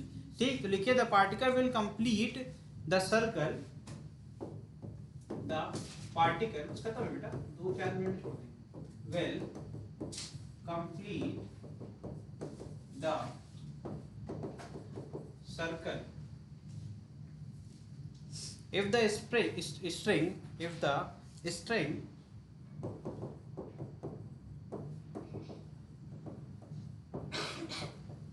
does not slack का मतलब क्या हुआ? ठीक है, does not slack, tension zero ना हो उसमें बस।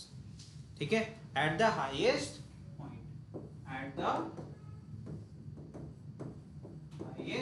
पॉइंट। अच्छा ये तो बता दो, हाईएस्ट पॉइंट पर अगर मैं ऐसे लिख दिया थीटा इज इक्वल टू पाई तो कुछ गलत कर दिया क्या? यहीं से शुरू किया, एंगल कितना बन रहा है? पाई तो बन रहा है। ठीक है, thus the string should be, the tension in the string, thus tension is in string will be greater than or equal to 0। ठीक है, for t is equal to 0 क्या होगा? t is equal to 0 case में क्या होगा? u should be greater than equal to √5gr। ठीक है, so the particle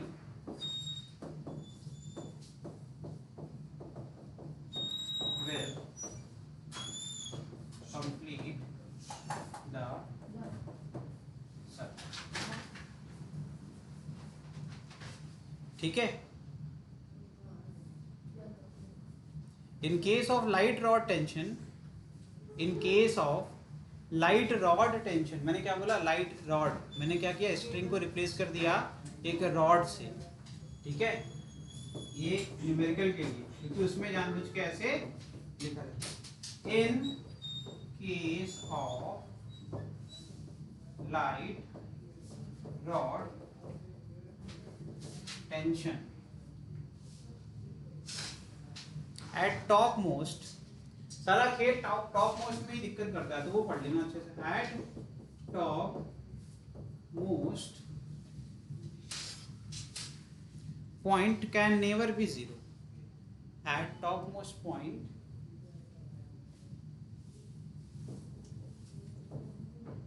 can never be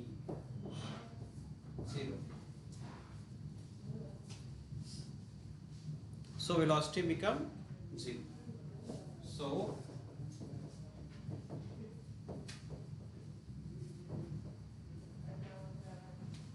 फिर वेलोसिटी क्या होना पड़ेगा 0. तो इस केस में अगर वेलोसिटी 0 हो गई, अब इस केस में vl की वैल्यू क्या होगी greater than equal to √4gr. पीछे वाले केस में जब वेलोसिटी 0 हो जाएगी तो √gr वाली वैल्यू नहीं मिलेगी. ठीक है, तो यही चेंज हो जाता है. लाइट रॉड के केस में भी आप √5gr ले लोगे तो उस केस में गलत हो जाएगा. ठीक है, यहाँ पर आपके लिए जब यहाँ पर स्टार्टिंग से ही हम लोग स्ट्रिंग की बात कर रहे हैं, तो उस केस में मैंने चारों पॉइंट को यहाँ पर दिखा दिया है. तो यहाँ पर ये हो गया A B C और इसको ये लो D. ठीक, तो यहाँ पर ये पर क्या है, जब हमने ग्रेटर देन या फिर इक्वल टू √5rg लिया तो TL कितना आ गया 6 mg, यहाँ पर 3 mg. ये सीधे न्यूमेरिकल में काम आएगा. तो इस केस में जब हमने टेंशन को क्या लिया 0 लिया है तो अभी कितना आ जाएगा √rg से ज्यादा या फिर उसके बराबर. इस पॉइंट के लिए क्या आएगा ये इसका रेप्लिका सेम पॉइंट पे है, सेम हाइट पर है. तो अगेन जिस रेट से आपकी यहाँ पर आपकी काइनेटिक एनर्जी चेंज आ रही थी उसी रेट से यहाँ पर इंक्रीज करेगा. और यहाँ पर एक कॉमन पॉइंट आएगा, सेम हाइट पर है तो यहाँ पर आपकी एनर्जी फिर से सेम. अगर नहीं आता है यार तो रेट ऑफ चेंज कांस्टेंट है, जैसे नीचे से ऊपर जा रहे हैं वैसे ऊपर से नीचे आ रहे हैं. ठीक है, इस तरीके से. तो ये था आपका सर्कुलर मोशन. थ्योरेटिकल टॉपिक सारे खत्म हो गए हैं. लास्ट टॉपिक के ऊपर हम लोग क्वेश्चन करेंगे कल 1 बजे. ठीक है, थैंक यू. जाओ.